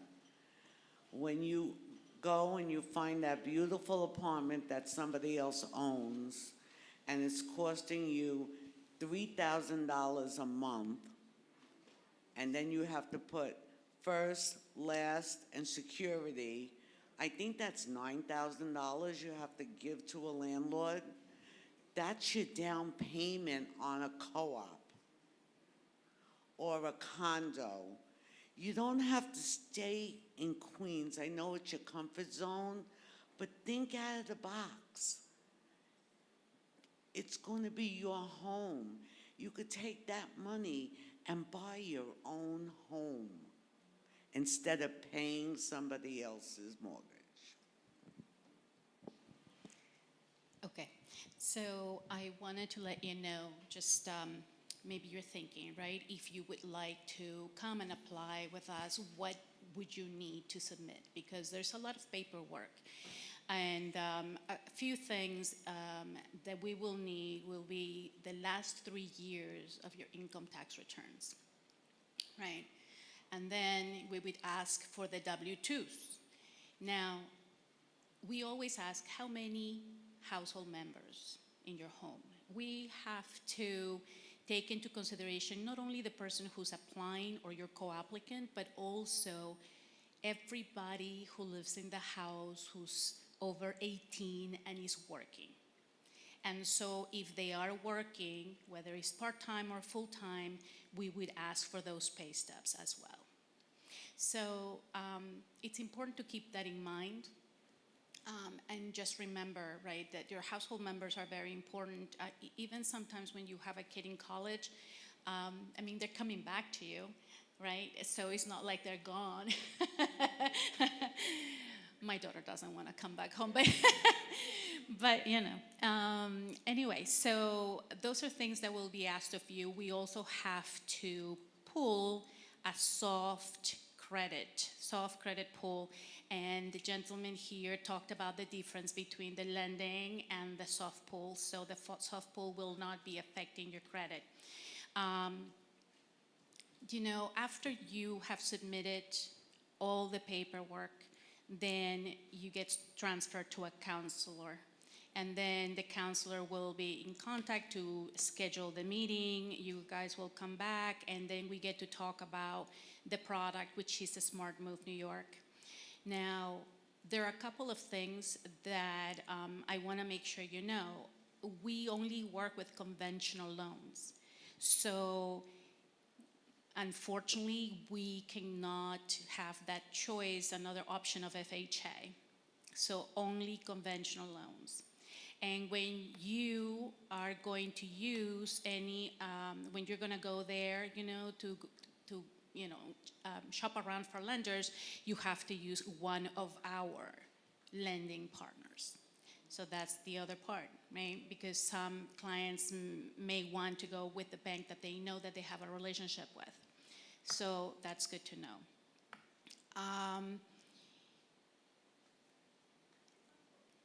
So after you guys, you know, in order to prepare you, to get you there, specifically, you know, about savings. I think savings is very important. We may be able to help you with down payment and with closing costs, but there are certain costs that are called out-of-pocket expenses that sometimes, you know, our clients don't think about, and they add up, right? So we need to be able to save to pay for a home inspection. We need to be able to save to pay for the appraisal. We need to be able to save because, you know, if you want to use a Smart Move, there is a commitment. You have to put at least 1%, you know, 1% of the purchase price as earnest money. So, and then 2 months of reserves, 2 months of reserves of the housing payment. So if the housing payment is $2,000 and you are buying a single family home, a condominium or townhome, then you need to have 2 months of housing payment.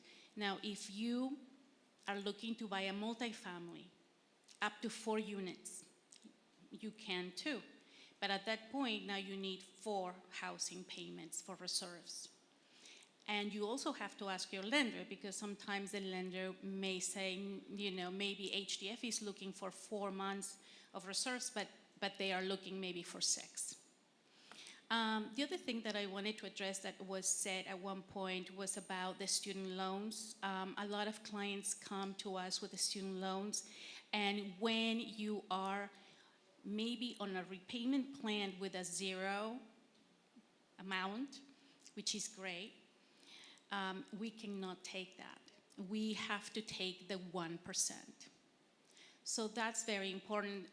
We do ask our clients who are in deferment or who have the 0%, you know, that we have to take that 1% of the total amount that is owed at the time. Sometimes when you don't have that repayment plan in place with a 0 and you're in deferment, you could go and ask for a repayment plan to see what that would be like.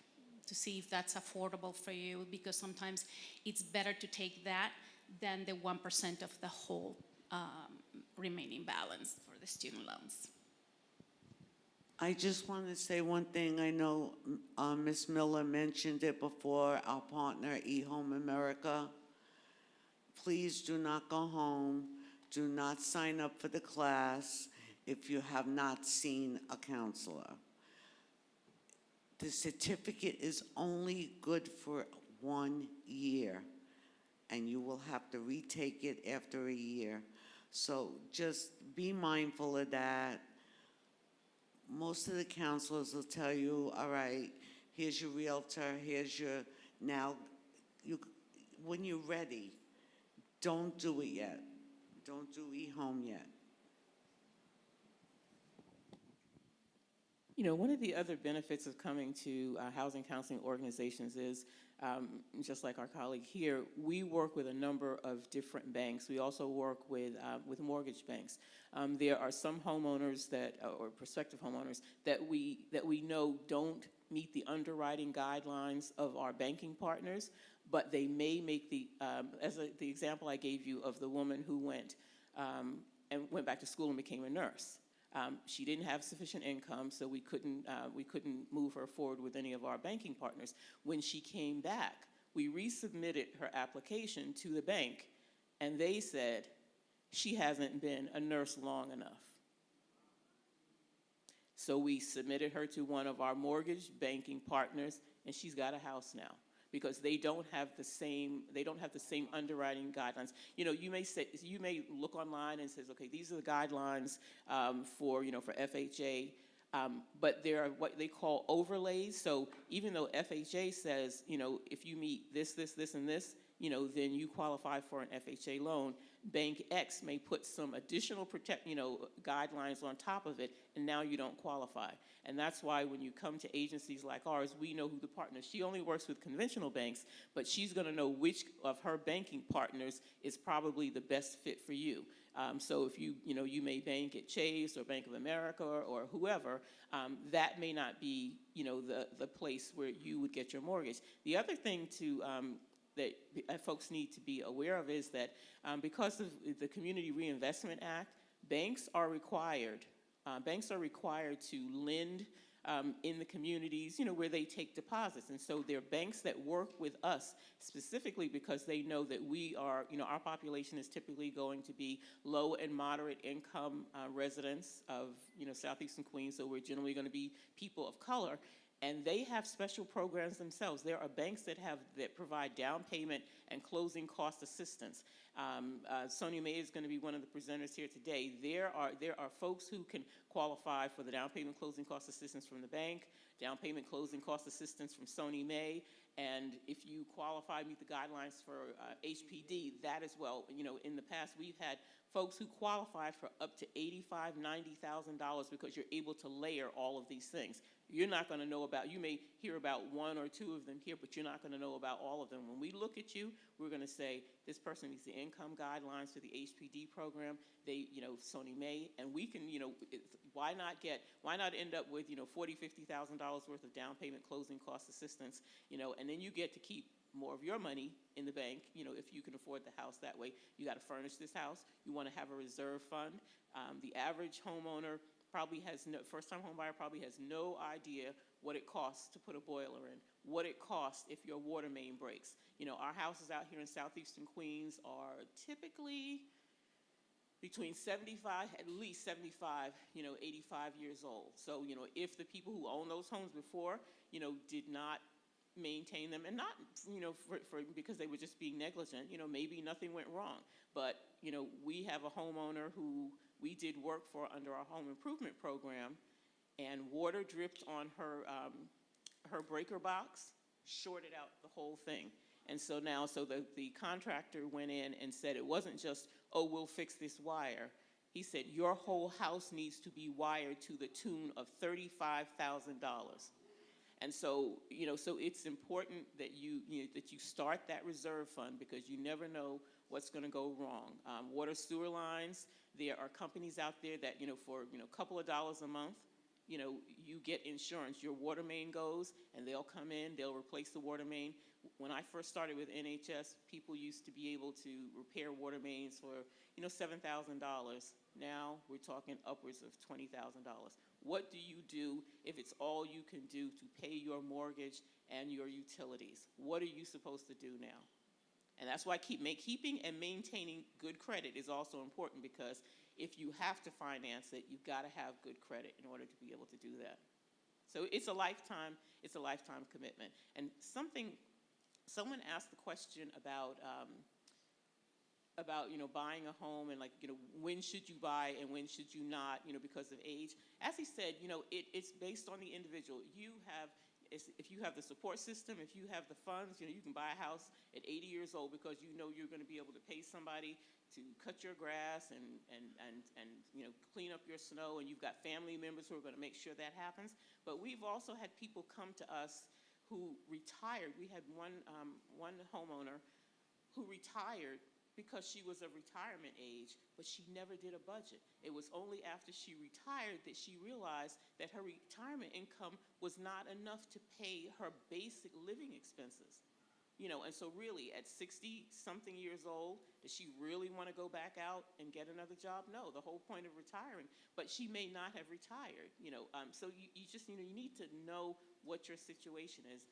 Some of us, all we know is, we get paid, every 2 weeks, and so somehow we're able to pay our bills. We don't realize that if we had to do it all in one fell swoop, we don't make enough money, in, a month. I just know that, okay, I can pay my AT&T bill a little bit late because I don't get paid until Thursday. But if you had to pay everybody on the same, if they said you pay everything on the last day of the month, some of us wouldn't be able to do that. And that's what you need to know. You need to know where you are. People go out and they get second jobs. They pick up extra hours they change their careers, like the woman who, went out and became a nurse, or they cut back on their expenses. We had somebody who came to us, and this was somebody who actually came, and they were having trouble paying their mortgage, but they had 2 cars, and we said, well, we recommended that they get rid of, one of the cars, get rid of the SUV, that you're paying like $900 a month for. And they said, no, that's the one I use to drive down south. It's like, okay, well, you'll be living in it one day. But, but it's like, but you have to help people understand these things. And we have people who do that. We have people who say, when my lease is up, that's it. I'm going to buy, I'm going to lease something less expensive, or I'm going to go out and buy myself something that gets me to and from work. You have to know what your situation is, and you have to decide how committed you are to making it happen. And organizations like ours will help you. We don't want to discourage people, but we will advise you appropriately. If we think that, putting you in a home that you're not going to be able to pay for, we're going to tell you that this is what you can't afford. And sometimes you can't afford anything but what you have now. But this is what you need to do to get there. We've had people who came to us, we said, you are not a good candidate to buy a house. And they went elsewhere. And somebody gave them a mortgage. Back in the day, people doctored up your financial documents and things like that. That person never paid a single mortgage. They were back at NHS in 3 months saying, I haven't been able to make a mortgage payment. But we told them that, and we didn't want to, discourage them from becoming a homeowner. But you know what? Maybe you're not a homeowner in New York. Maybe you need to go to New Jersey. Maybe you need to go to Connecticut. I live in Connecticut. And, I bought in Connecticut in 2007. The house I bought in Connecticut would have cost me twice as much in New York City. And my commute is it's an hour and a half. It's the same commute I had when I lived in New York, because I always lived at the end of, the 84 or the Q4. We lived and so people say, oh my God, it's like, yeah, but I worked in Manhattan. You get on the train, you go to sleep, you watch TV, you read a book, but again, you could afford to buy a house. And it's the same thing now. The prices are going up everywhere, but the prices, in some of these outlying communities, are more reasonable. And you just have to, you do the homework. What's the commute? Am I taking a bus from the Poconos? Am I, like I said, I have an 8-minute drive to the train station, and then if I get the right train, it's 87 minutes, from my stop in Bridgeport to Grand Central. And if you work, I was able to walk 2 blocks to my job.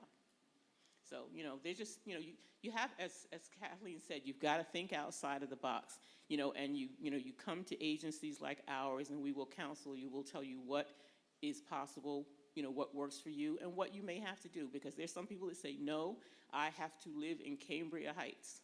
Okay, so if you have to live in Cambria Heights, and it's the only place you'll consider, this is what the landscape is, and this is what you're going to have to do to get there.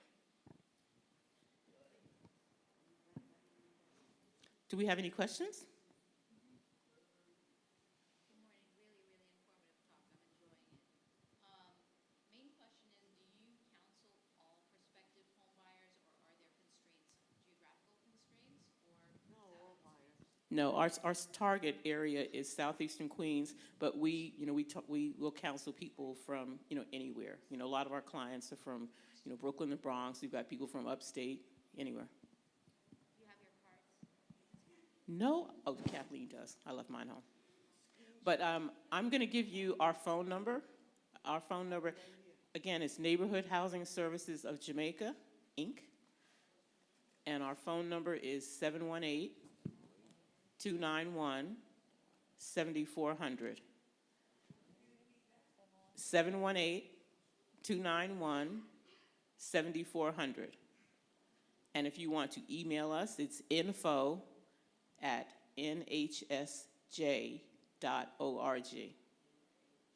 nhsj.org.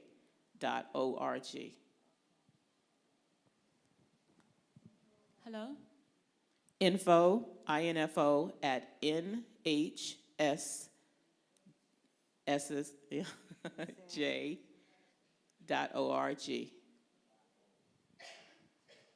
Yes, hello. So, I'm in the process of trying to get my home. I've been trying for a few, I would say 3 years now to save. I thought about the credit. I thought if I had, I was trying to get my credit to 8, and I thought that if my credit wasn't at 8, I wouldn't be able. But now that I'm learning that you don't have to be at 8. I think my credit score right now is 740. That's fine. So, about the car. So, I need to drive. I don't buy a car because I need it. I want it. I have to drive. If I don't have a car, I have to take 3 buses. I could say my car note right now is $599. Okay. So, my first car, I leased it. Yeah, my first car was a lease. I had it for 4 years, and then someone hit me and flipped it with me inside of it. Thank God I lived, and I'm okay. The thing is that the car that I have right now is a lease. So, do you think it's best to lease than finance? That's what I want to know, because I'm trying to budget. I don't like to hoe. I hate hoeing. I don't like bills. I don't like to hoe. So, right now, I'm leasing to buy, just like the first car. So, do you think I should lease it? The bank will consider you as a leaser, that when you have to turn in the car, you're going to continue that debt. So if you buy a car and you get a 5-year payment, okay, they will say, all right, in 5 years she won't have to pay that anymore. When you lease, that $599 is going to go from this car to the next car to the next car to the next car. That's how they look at it. I know you don't like that answer. The thing is that with leasing, because I don't know nothing about cars. So with leasing, they do everything. I bring the car in a few months. Yeah, I understand. I did the same thing. So much. I did the same thing, and I bought out my lease. So now I'm no more a leasee, I'm an owner. But the other thing, you have to consider your life, your lifestyle. And as you said, if you know nothing about a car, so yes, you may end up with a much lower car payment that's going to go away. but then, you can be taken to the cleaners like every couple of months, by, because you have to maintain this car, and you know that it's very expensive. I don't think that we can answer that question specifically with respect to leases. I do know that there's information out there, like look on the internet that says, leasing versus buying, and it'll give you the information that'll help you decide whether or not it's for you. And if it turns out that you have to lease, and so you're just going to forever and ever have that payment, all of that will be factored in when you go through the home ownership counseling. It's like you're going to always have a sizable car note, and if you can afford the home, then that's all that matters. So what I can add to that is that if you are looking to buy a home, you don't want to add a big buy like that, right? I don't know how long you had your, I guess it's a lease, right? You currently have. You just got it. So for me, when I see a client that comes with a car payment, I take a look, right? It's important for me to know whether it's a lease or they're buying the car. Because if it's a lease, it will repeat, right? For, let's say, 3 years. If you're buying the car, it will end at some point. At some point, you will own the car. So when this installment comes to the last 10 payments, I don't take that debt anymore. So at that point, the last 10 payments, then I don't take the debt. Hi, I just wanted to know, do you all cover mortgages for Nassau and Suffolk County? Yes. You said yes. Yes. Okay, that's great. And my second question is around credit. So I had the experience where, thankfully, my student loans were wiped out. However, thank you. Student loans were wiped out, significant amount, and so I immediately thought that my credit score was going to go up. It didn't. It actually affected it negatively because that revolving credit was no longer there, which is a significant part of the components of what is looked at in credit. So it wasn't only until I got a car note that it went back up, because there was another line of credit that was open, doing it successfully. So can you explain that? Because it could look negatively because the student loan is now, that big portion of a revolving line of credit that says, hey, you're still in good standing, is gone. My credit score took a dive for a minute until I got my new car. Well, most lenders want to see at least 3 good lines of credit on your credit report. And that will always help you with your credit score. And my personal thing I do is I do my budget every month. I deduct all my bills, and then I take that credit card that's due next month, and I use their money, and then when the bill comes, I pay it off. But they want to see 3 lines of credit, of good credit. And you could go open a secure credit card with your bank for a couple of $1,000s. I don't know what kind of how much you have in your bank, but it goes according to what you have saved. But you have to use it and pay it, use it and pay it, use it and pay it. That's what they want to see. I was just curious, like how long, because you said they got forgiven, right? And then it dipped, but how long did they dip for?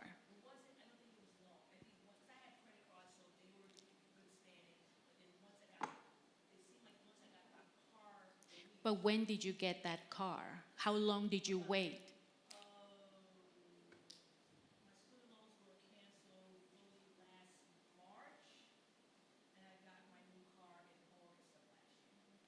Okay, so April, May, June, July. So 4 months about.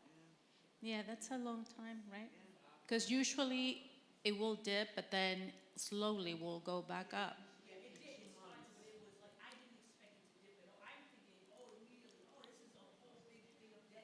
Uh-huh.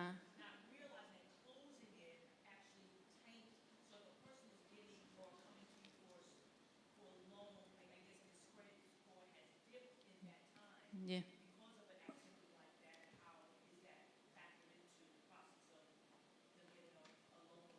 Sometimes you I- just have to wait a little bit, because it takes a little time to go. It goes slowly up because you decrease your debt. That debt was gone. But sometimes what's happening is that even though, I had clients coming to me saying that, oh, yes, my debt was forgiven, but they're still showing on the credit report. I for just a want to while. make one suggestion. Do not close a credit card. Let the lender close it. Cut it, shred it, do whatever you want with it. Don't use it. Let the lender close it. It's going to negatively affect you till no end. And it takes about 2 months for your credit scores to start bouncing back. Hi, my question is directed to Kathleen, because you just talked about the lenders looked at 3 different credits. What happens if you have 3 different scores? 3 different credit Oh, you're scores. supposed to have Experian, Equifax, and TransUnion. So which one is most important? They're all important. When we counsel you, we do, your counselors are going to do a tri-merge. When we run the report, it consolidates. Yes. And they take the middle score. If you have a 740, an 800, and a 760, they're going to use that 760 score to qualify you for the mortgage, which is pretty good score. Banks usually are looking for 640 and better. Okay, do we have any other questions? One more question?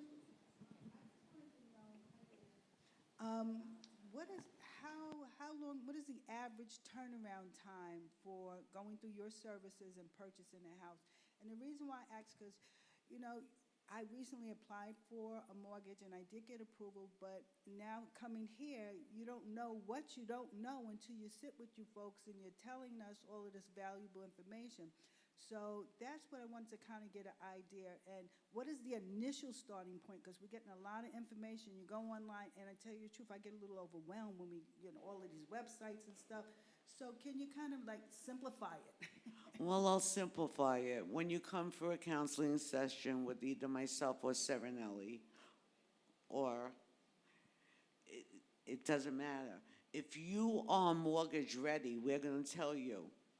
And we are going to, it's not a pre-approval, it's a pre-qualification that we do on our own system. We'll take your numbers, we'll know what your ratios are, we'll know what everything is, we'll sit there and explain it to you. And we'll let you know how much you can afford. And if you are happy with what you can afford, on what you have right now, your savings and everything else, then we'll recommend a lender to you right away, who will give you your pre-approval, and we'll give you a list of referrals for realtors and everything for wherever you want to move. I'll give you websites where you could go and you could browse and see where you want to live. If you want to stay in Queens, and I'll tell you, and you're making under $80,000, you're only affording a co-op. I just wanted to add, just because you mentioned the co-ops, so at the Housing Development Fund, that's one of the properties that we wouldn't be able to work with. So no co-ops. We do condominiums, townhomes, single family, multifamily, but yeah, no co-ops. New York is kind of a unique market. And throughout the rest of the country, when people are buying apartments, usually they're buying condos. In New York City, we're a co-op market, so you're basically buying shares. It just makes it a little bit more challenging. As Kathleen said, if you have all your ducks in a row, you've got, you can, get yourself, qualified, pre-qualified very quickly. The challenge that the folks that we're working with have is, you've got something that says, you know, you're pre-qualified for $350,000.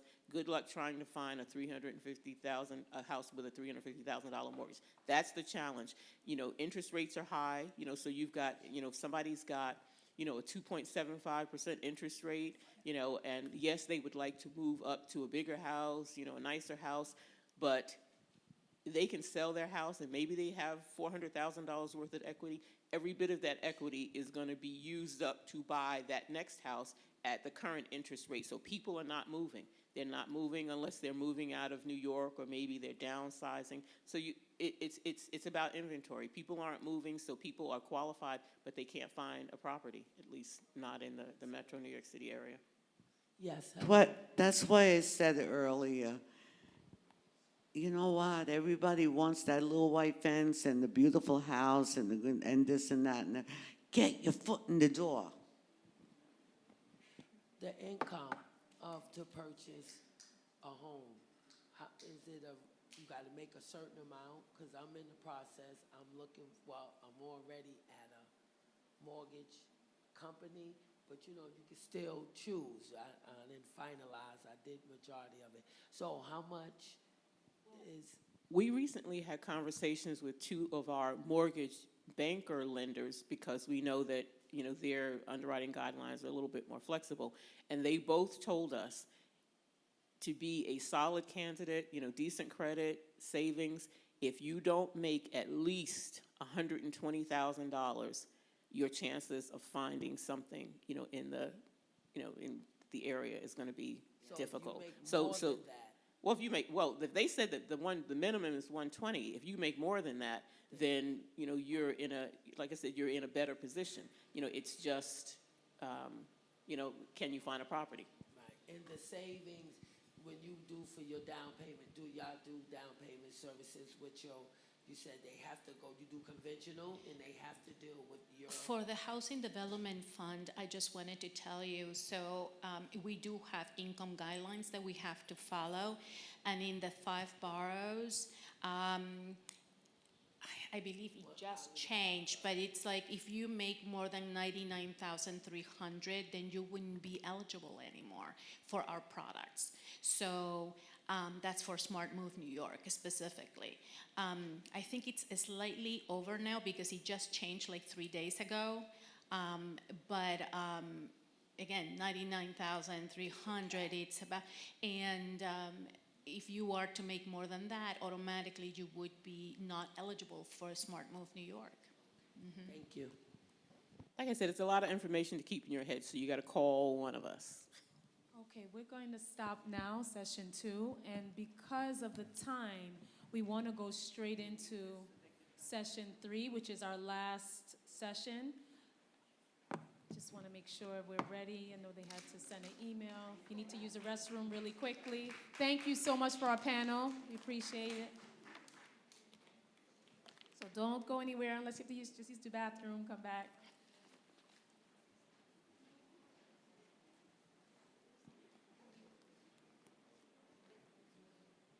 Also, in this time, I just wanted, if anyone is searching for a home now, we do have a realtor here, Sister Cedar Moore, and I believe she has a QR code if you want to contact her that you can, oh, there she is. Beautiful picture. So if you're looking for a realtor, this is a good one.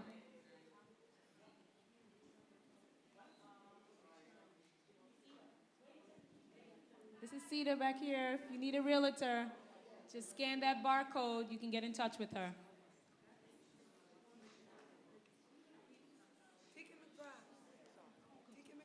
Okay, we're going to start session 2. Please don't go too far.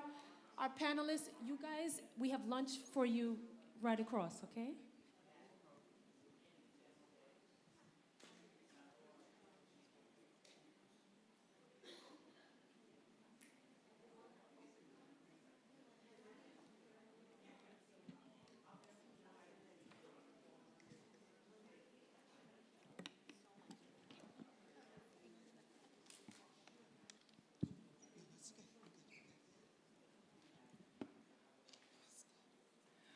Okay, we're about to start because of lateness in the hour.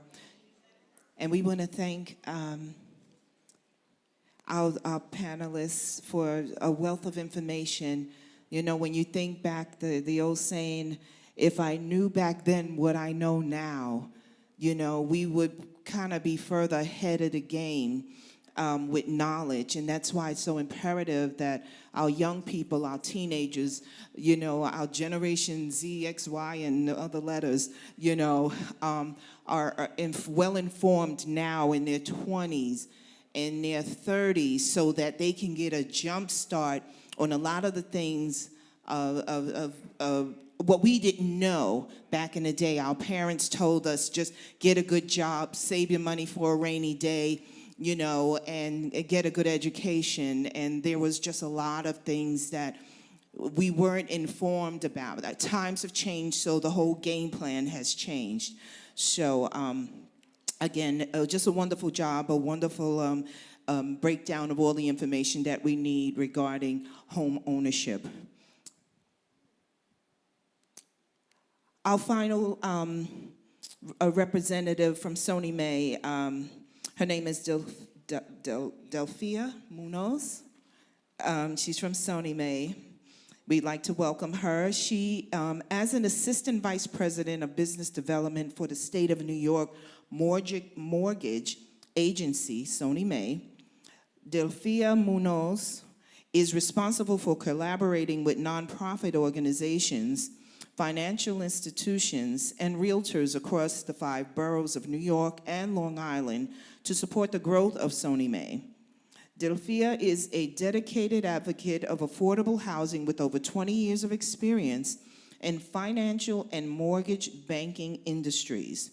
She grew up in Queens and, as always, understood the value of home ownership as she witnessed her parents work hard to be able to purchase their first home in Queens.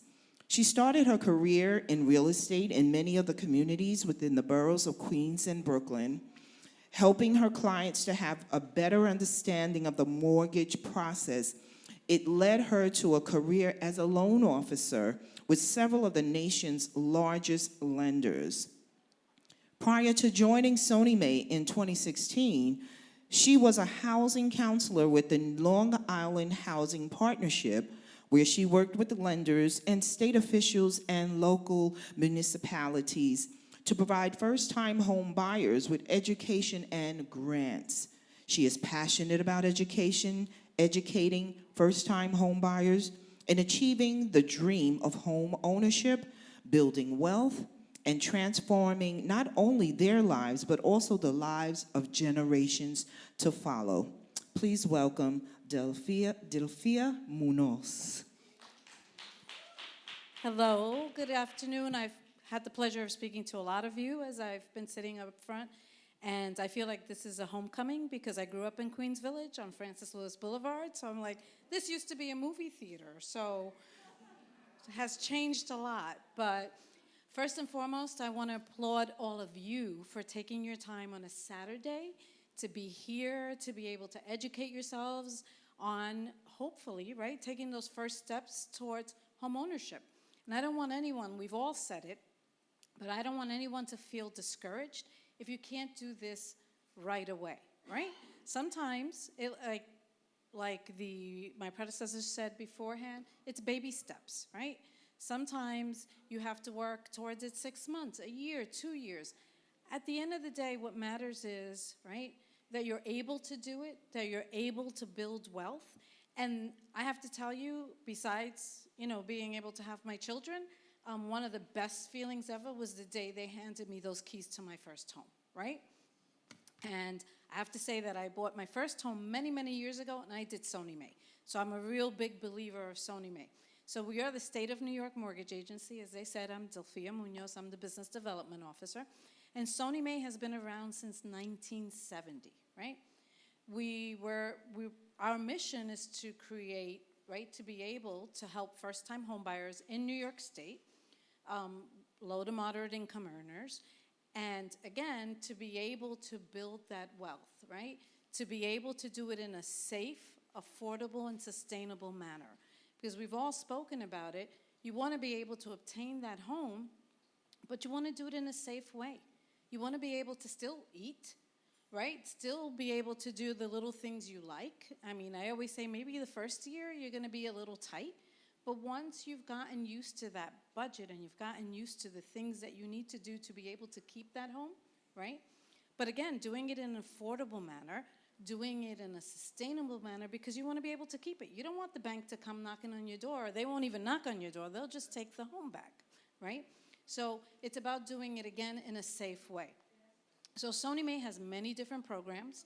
Our two basic programs are the low interest rate program, which I always like to say was named incorrectly because it's really not our lowest interest rate. And then we have the Achieving the Dream program, which is our lowest interest rate. One covers what we call the 80% of the area median income, and the other covers up to 115% of the area median income. So all our programs have income limits and purchase price limits. We also have a program called, and if anyone here happens to be a veteran, let me say thank you for your service. We have a program that is called the Homes for Veterans program. So many people are used to hearing about the VA program, which is for the veteran and their spouse. Our Homes for Veterans program is for the veteran and their family members. The veteran doesn't even have to be on the mortgage, but as long as they're going to live in the property and they're on title, the family member gets the same benefit. Yes. What if the veteran has a wife that's still living and the veteran passed away and all the paperwork is still on her? Will it still be the same benefit? With our program, the veteran still has to occupy the property, right? So it's unlike the VA program. We also have renovation programs, right? Sometimes when you look at your affordability, you say, well, what am I really going to be able to afford? Perhaps that home that needs some tender love and care or some repairs is really what you can afford.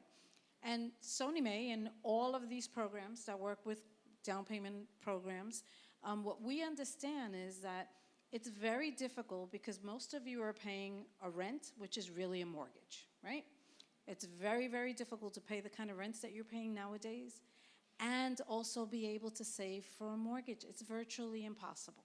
So that's the reason why these programs, such as Sony Mae, such as the grant programs, exist so that you can be able to obtain that home and have some down payment assistance. So Sony Mae has, one of the greatest things that Sony Mae has, is we offer a down payment assistance.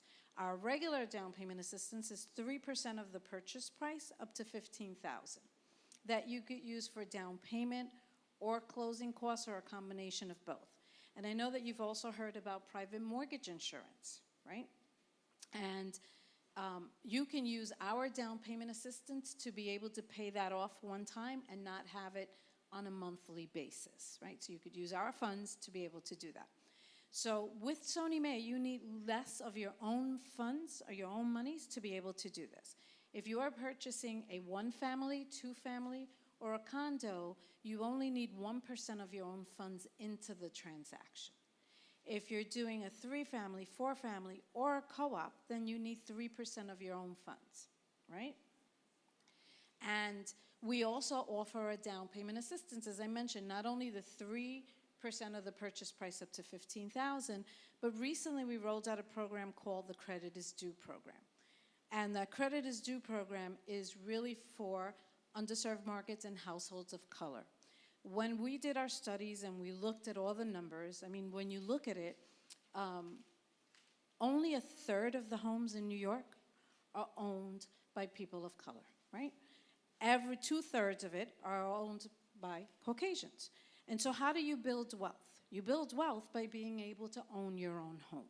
And so that's the reason why this particular program exists. So Credit is Due gives $30,000 for down payment and closing costs, or a combination of both. It also has less restrictive credit guidelines. So you've heard everybody say about what you should have on your credit, how much your credit should be. Sony Mae does not have a minimum FICO score. However, with that being said, we do need to see that you have at least 3 trade lines, right? And trade lines can be what's on your traditional credit report, or you can show us that you pay your rent on time, especially with the credit is due program. If you don't have any credit at all, but you can show us that you've paid your rent on time for the last 12 months, then you can go towards, you can actually be available, you are acceptable to go towards the credit is due program. On our regular programs, like I said, we want to see 3 trade lines. It could be traditional or non-traditional. Non-traditional is you pay your rent on time for the last 12 months, you pay auto insurance, and you can prove that you've paid it on time for the last 12 months, you pay your utilities, cell phone. In some cases, we've even taken a Netflix account as proof, but if you only pay $10, that's not going to be good enough, right? But these days with Netflix, I don't think it's $10 anymore, right? But if you can show that you pay on time, because that's what we want to see, that you have the discipline, the ability to.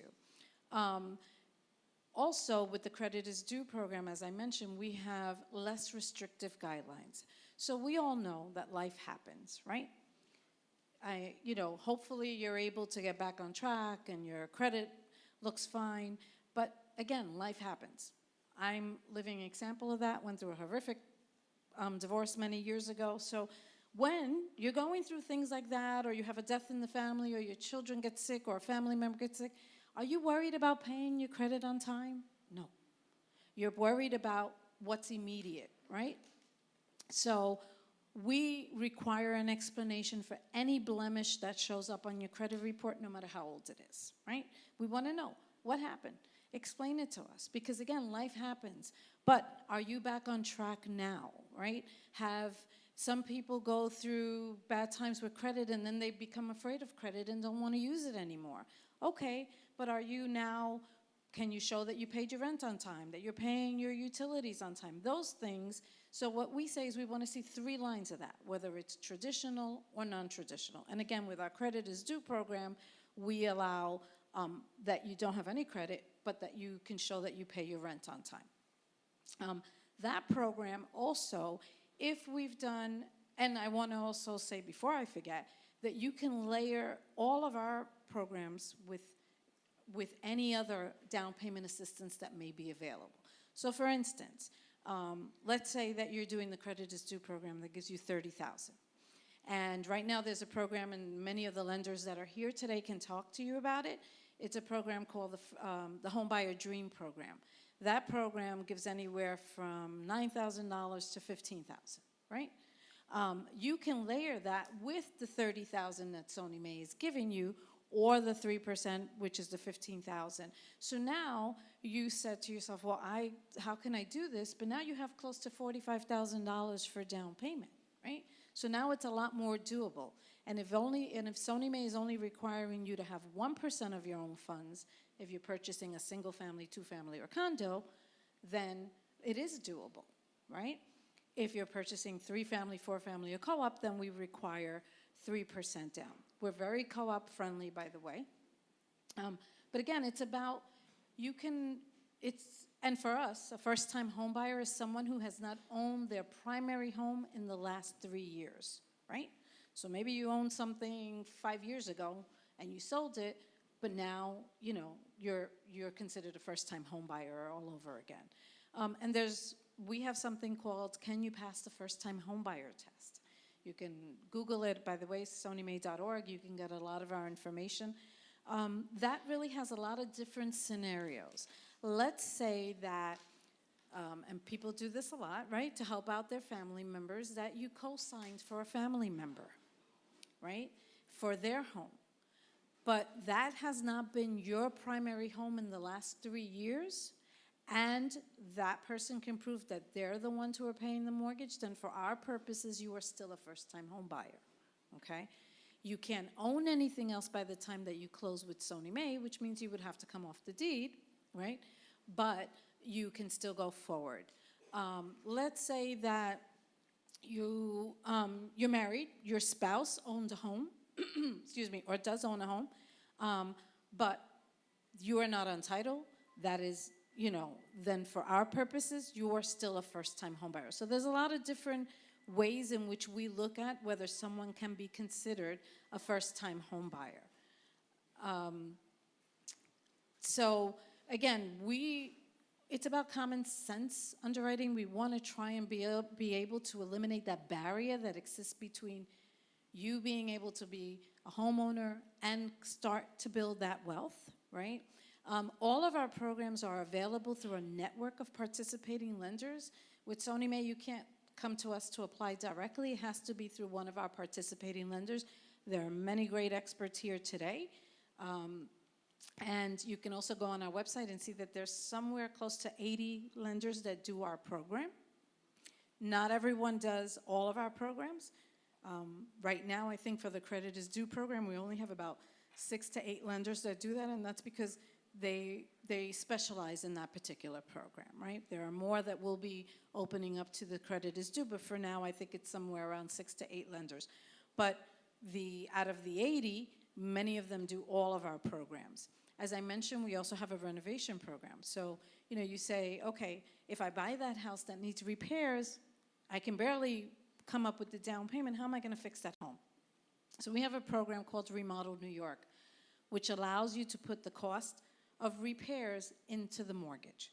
So if you were to buy a home and then get a renovation loan, you're going to pay a lot more, right, in interest rate for a much longer term, for a much shorter term than if you actually put, let's say you needed $40,000, $50,000 to put that home into the shape that you want it to be. Everybody's seen HDTV. Every time you go to a doctor, they have it on, for crying out loud, so you've seen it.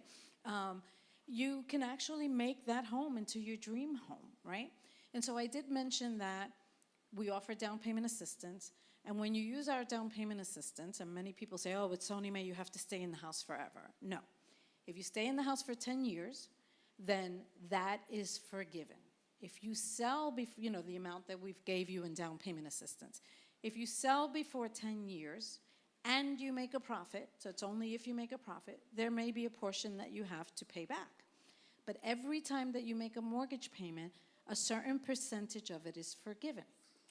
So the best example I can give you is we gave someone $12,500. They sold in 3 years and they made a nice profit. They only paid back $2,500. So it's never meant to clobber you over the head or make you pay more. You're never going to pay more than what we gave you.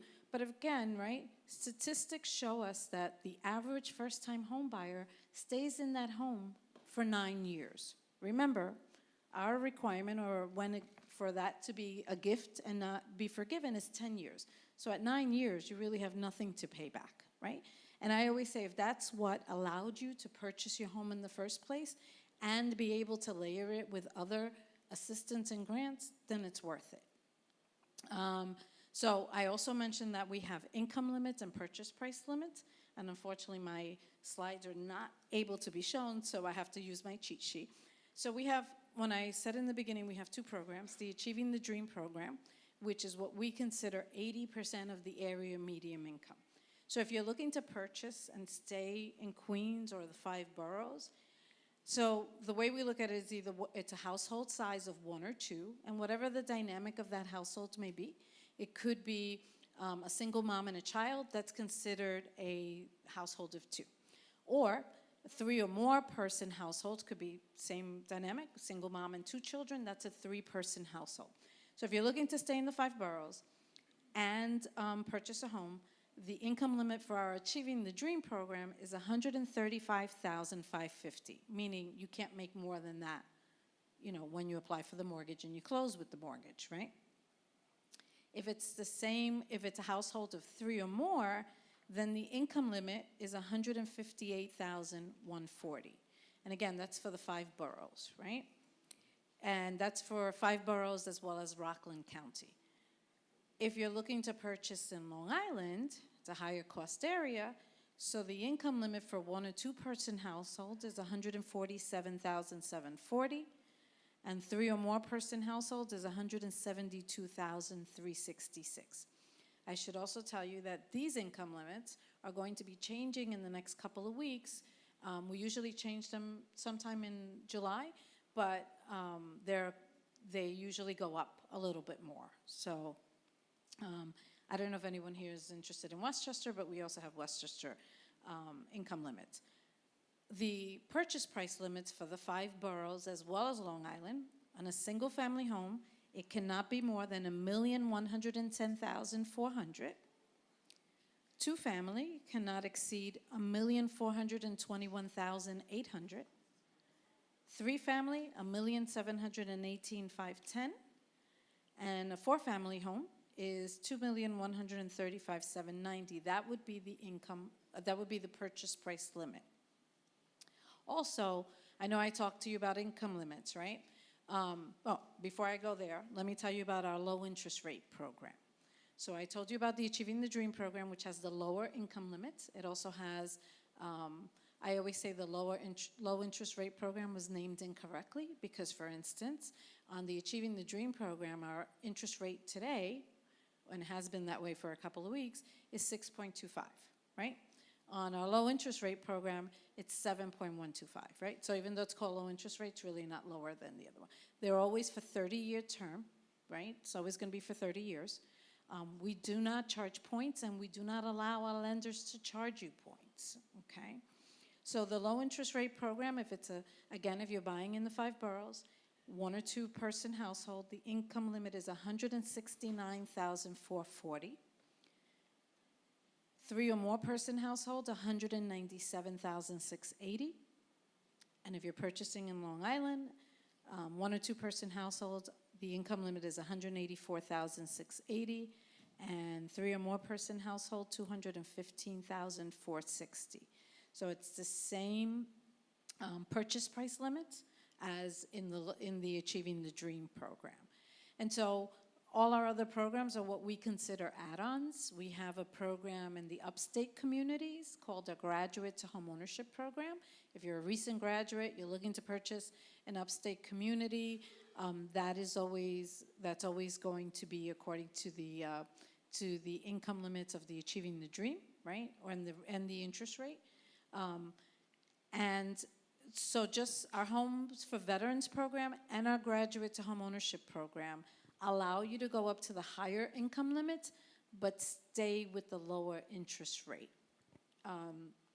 What else can I tell you?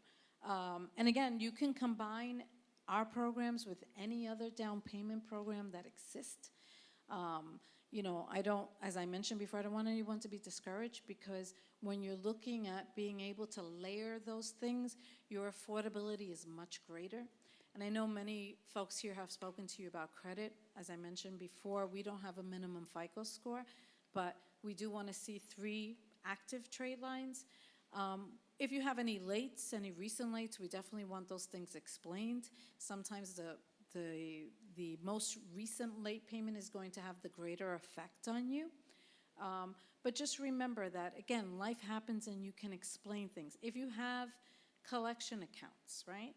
As long as they don't, you don't have to pay them off as long as they don't exceed $250. And if there's a few of them, if the aggregate doesn't exceed $1,000, then you don't have to pay that off. If it does, then you will have to pay that off.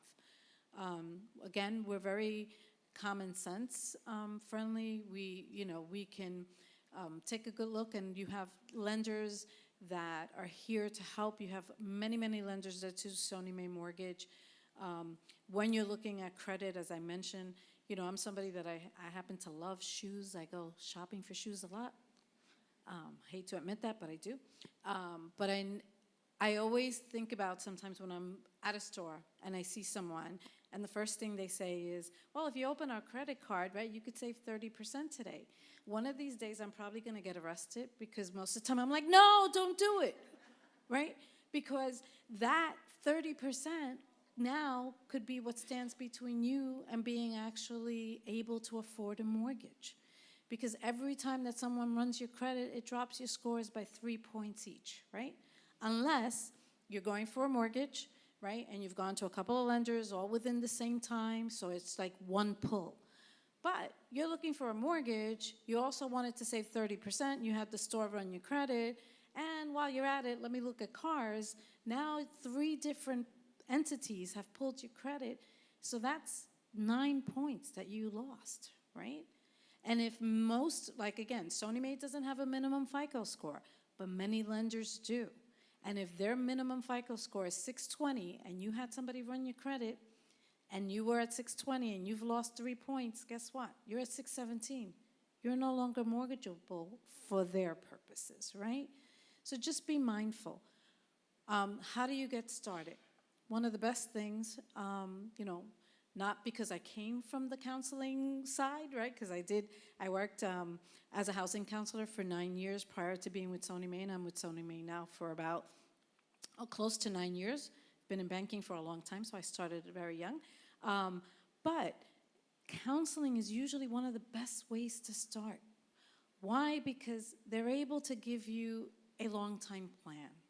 They really hold your hand. They let you know what to expect, right? Because sometimes this process can be very confusing, it's overwhelming. This person tells you, well, I did this, you should do that, It's individual, right? It really is. So it can be very overwhelming. Counselors, that's their expertise, right? They are certified counselors. So they will tell you, when they run your credit, it's strictly for counseling purposes, so it doesn't affect your score. But they're able to show you the whole picture and let you know, maybe there are some areas in which you need to work on, right? Or, you know what, this is not a life sentence. Let's explain this. Let's see what's the time frame for you to be able to move forward. They're also the experts at being able to locate down payment assistance, right? They know all the programs, when they're coming out, what the income limit is, because all these grant programs, down payment assistance program, they all have income limits. They all have an expectation of how long you should keep that home as well. Like I said, Sony May's 10 years.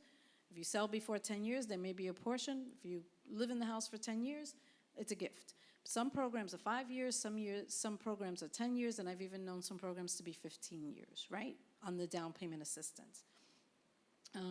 The other thing is that, and I know that someone who spoke earlier said the same thing, but when you own your own home, right, it's not just about building wealth, but it's also when you own your own home and you're raising children, they see that, and the expectation is that they will own their own home, right? It's not just about renting. I have 2 kids that are the love of my life, thank God, and when they both went to college, I remember they used to get a bunch of, things in the mail. You want a credit card? They never saw it because I shredded it to 1,000,000 pieces, right? Because, great, you get all these offers, but who's going to pay for it when you finish college, right? But that's what the system does to you, right? When my son finally finished college, and he was like, I need a credit card. I'm like, okay, you're going to get a card where you're going to put this amount, and that's all you have, right? And that built his credit. And I'm very proud to say my son will be 32 tomorrow, and 6 months ago, he bought his first home, right? And it was because, and he got married 2 months ago, and thank God that he listened, because it was like they did a very small wedding, but they bought the house, right? And he had rented for like 2 years, and he said, Mom, you're so right, because when you're renting, you're throwing that money out the window, right? And so the mindset was always, no, own your home as soon as you can, within your affordability, right? So I'm glad he listened, because again, but it's also the mindset of you start young. I used to teach a credit class, and I remember I used to say, look, bring the kids with you, right? And I don't like to point out anybody, but I would say, how many people would be sitting there with the Starbucks coffee, right? You stop every day for that Starbucks coffee. How much does that add up, right? And it's not about eliminating something completely. You could still give yourself a treat once in a while, but every day, put that in a box, put it somewhere so that it becomes accumulated savings, right? That's another thing about our Credit is Due program. Many of the lenders can tell you, and it's true, they want to see that you have savings. They want to see it in an account. Our Credit is Due program allows for what they call mattress money. And hopefully you all have money in a secure place, right? And not under your mattress, but meaning sometimes some people, and I know the old folks still believe in that, right? You would ask my grandmother for money, and all of a sudden her hand would go into her bra, and there it came, right? But hopefully you do. But we do allow that if you have mattress money that you can't really source it, we do allow a portion of it to be from that as well. But again, when I used to teach a credit class and we had the kids coming with us, I remember one woman called me afterwards and she said, you know, she said, I went to give my son money for lunch today, and he said, no, Mom, take it back so we can get our house. You know, she had me in tears because I was like, wow, he got it, you know? So again, it's never too young to do that and to put them into that kind of mindset because again, let's break those barriers. Let's say, like I said, my parents are originally from Puerto Rico. I saw how hard my parents worked to be able to buy that house on Francis Lewis Boulevard. You know, it was the biggest thing ever, and I've never forgotten it. And I want to be able to see that and see it in all the families because let's break those barriers. Only a third of us own homes. Why? Right?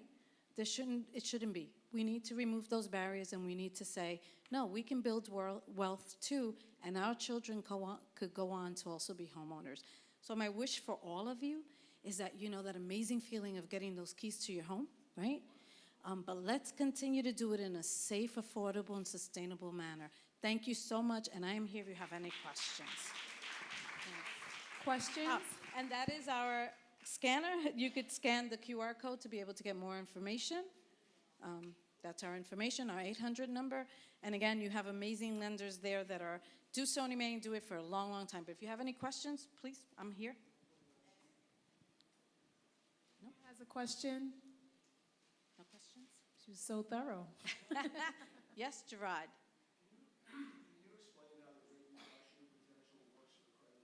Sure. So I don't know if I mentioned that, right? I think I did mention it, that if you don't qualify with the credit is due, even using the $30,000, that we could do up to a 2% rate reduction, right? So if our rate right now is 6.25%, and you don't qualify with that, we'll start to reduce that rate at 0.25% intervals till the max is 2%, but till we get you to the point that you can qualify.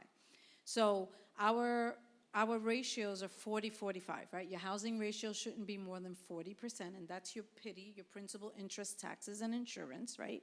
Divided into your total monthly gross income, should not exceed 40%. And your housing payment plus your debt should not exceed 45%.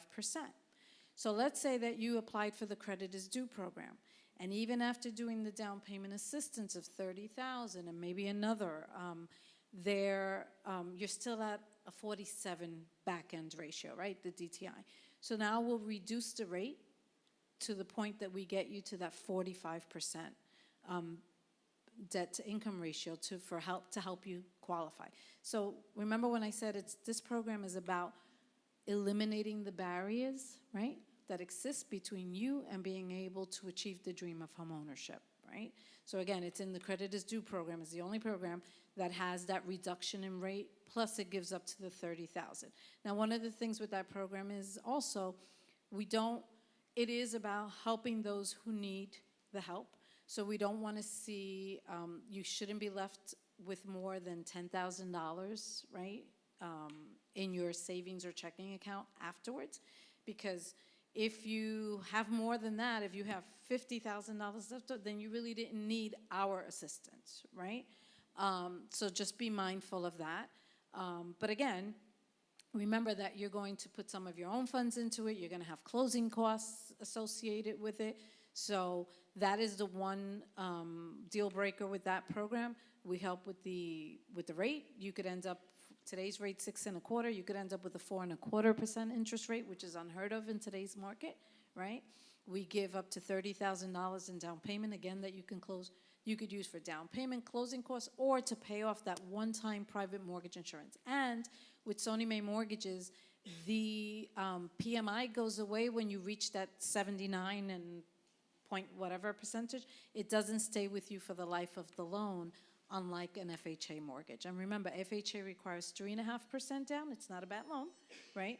But Sony Mae requires 3%, and out of that, only either 1% or 3% needs to be your own funds. Yes?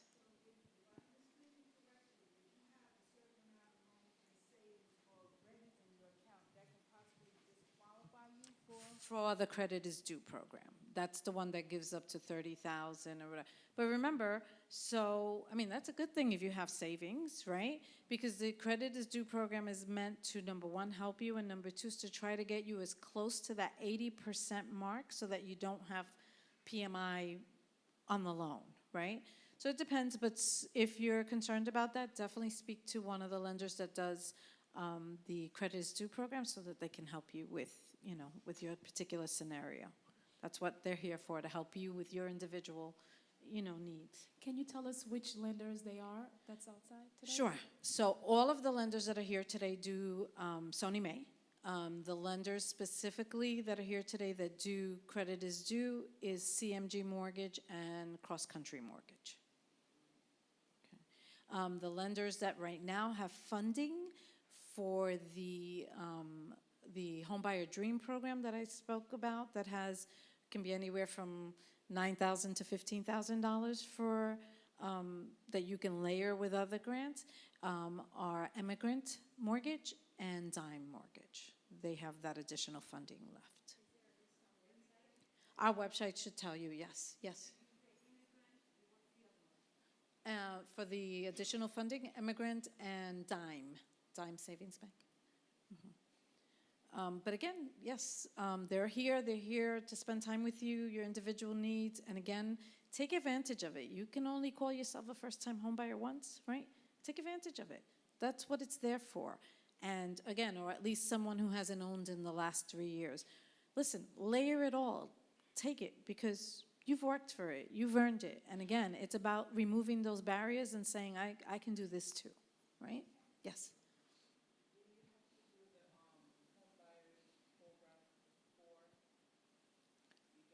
The counseling, you mean? Yeah. So all of our programs, I thank you for mentioning that. Great question. Her question was, do you have to do the homebuyer education program? All of our programs require that you do the homebuyer education. You know, that's the reason why we mentioned that the housing counseling agencies are so great to be able to do this. You know, many of the programs, it is so wonderful to be able to sit with a counselor and do it, but we also allow you to do the online counseling. Those certificates, as they mentioned, are good for a year, okay? But yes, so our programs do require the homebuyer education. And statistics show us that those that go through homebuyer education are not the people that fall into default, right? Because you've gotten that education. Like I said, they've given you the roadmap. They've helped you through it. So it's really important. You know, I'm a great advocate of, you know, not because I started there, but because it really is invaluable information. So thank you again, and thank you for being here. Thank you so much. We really appreciate it. Thank you. So that's the last session. Thank you all again for coming out. If you guys want to go and speak to some of the lenders, you are happy to do that right now. And we also have some refreshments for you as you're going through the, right across the hall to the cafeteria.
You can go on our website and it'll tell you, but so if for the first program, if the FIFO is 158,140, 3 or more people, yeah, right? Gross income. Right, 158, 140. Or the other program. If you have more than that, you are not. So the other program goes up to 197,680. So we have Achieving the Dream program is this one, the That's the income living. But And this one is the low interest rate question program? is the income limit, right? So if you buy for like single family or this is multi-family. Either 1 to 4 family condos or co-ops. But then the other program is 197,680 for a family size of 4. Four, right? Yeah. What's the difference? This one, Achieving the Dream, the interest rate's a little lower. This one, the interest rate's a little higher. But if you did our credit is due program, because you qualify for that too. Okay. Because again, it's households of color, it's Asian.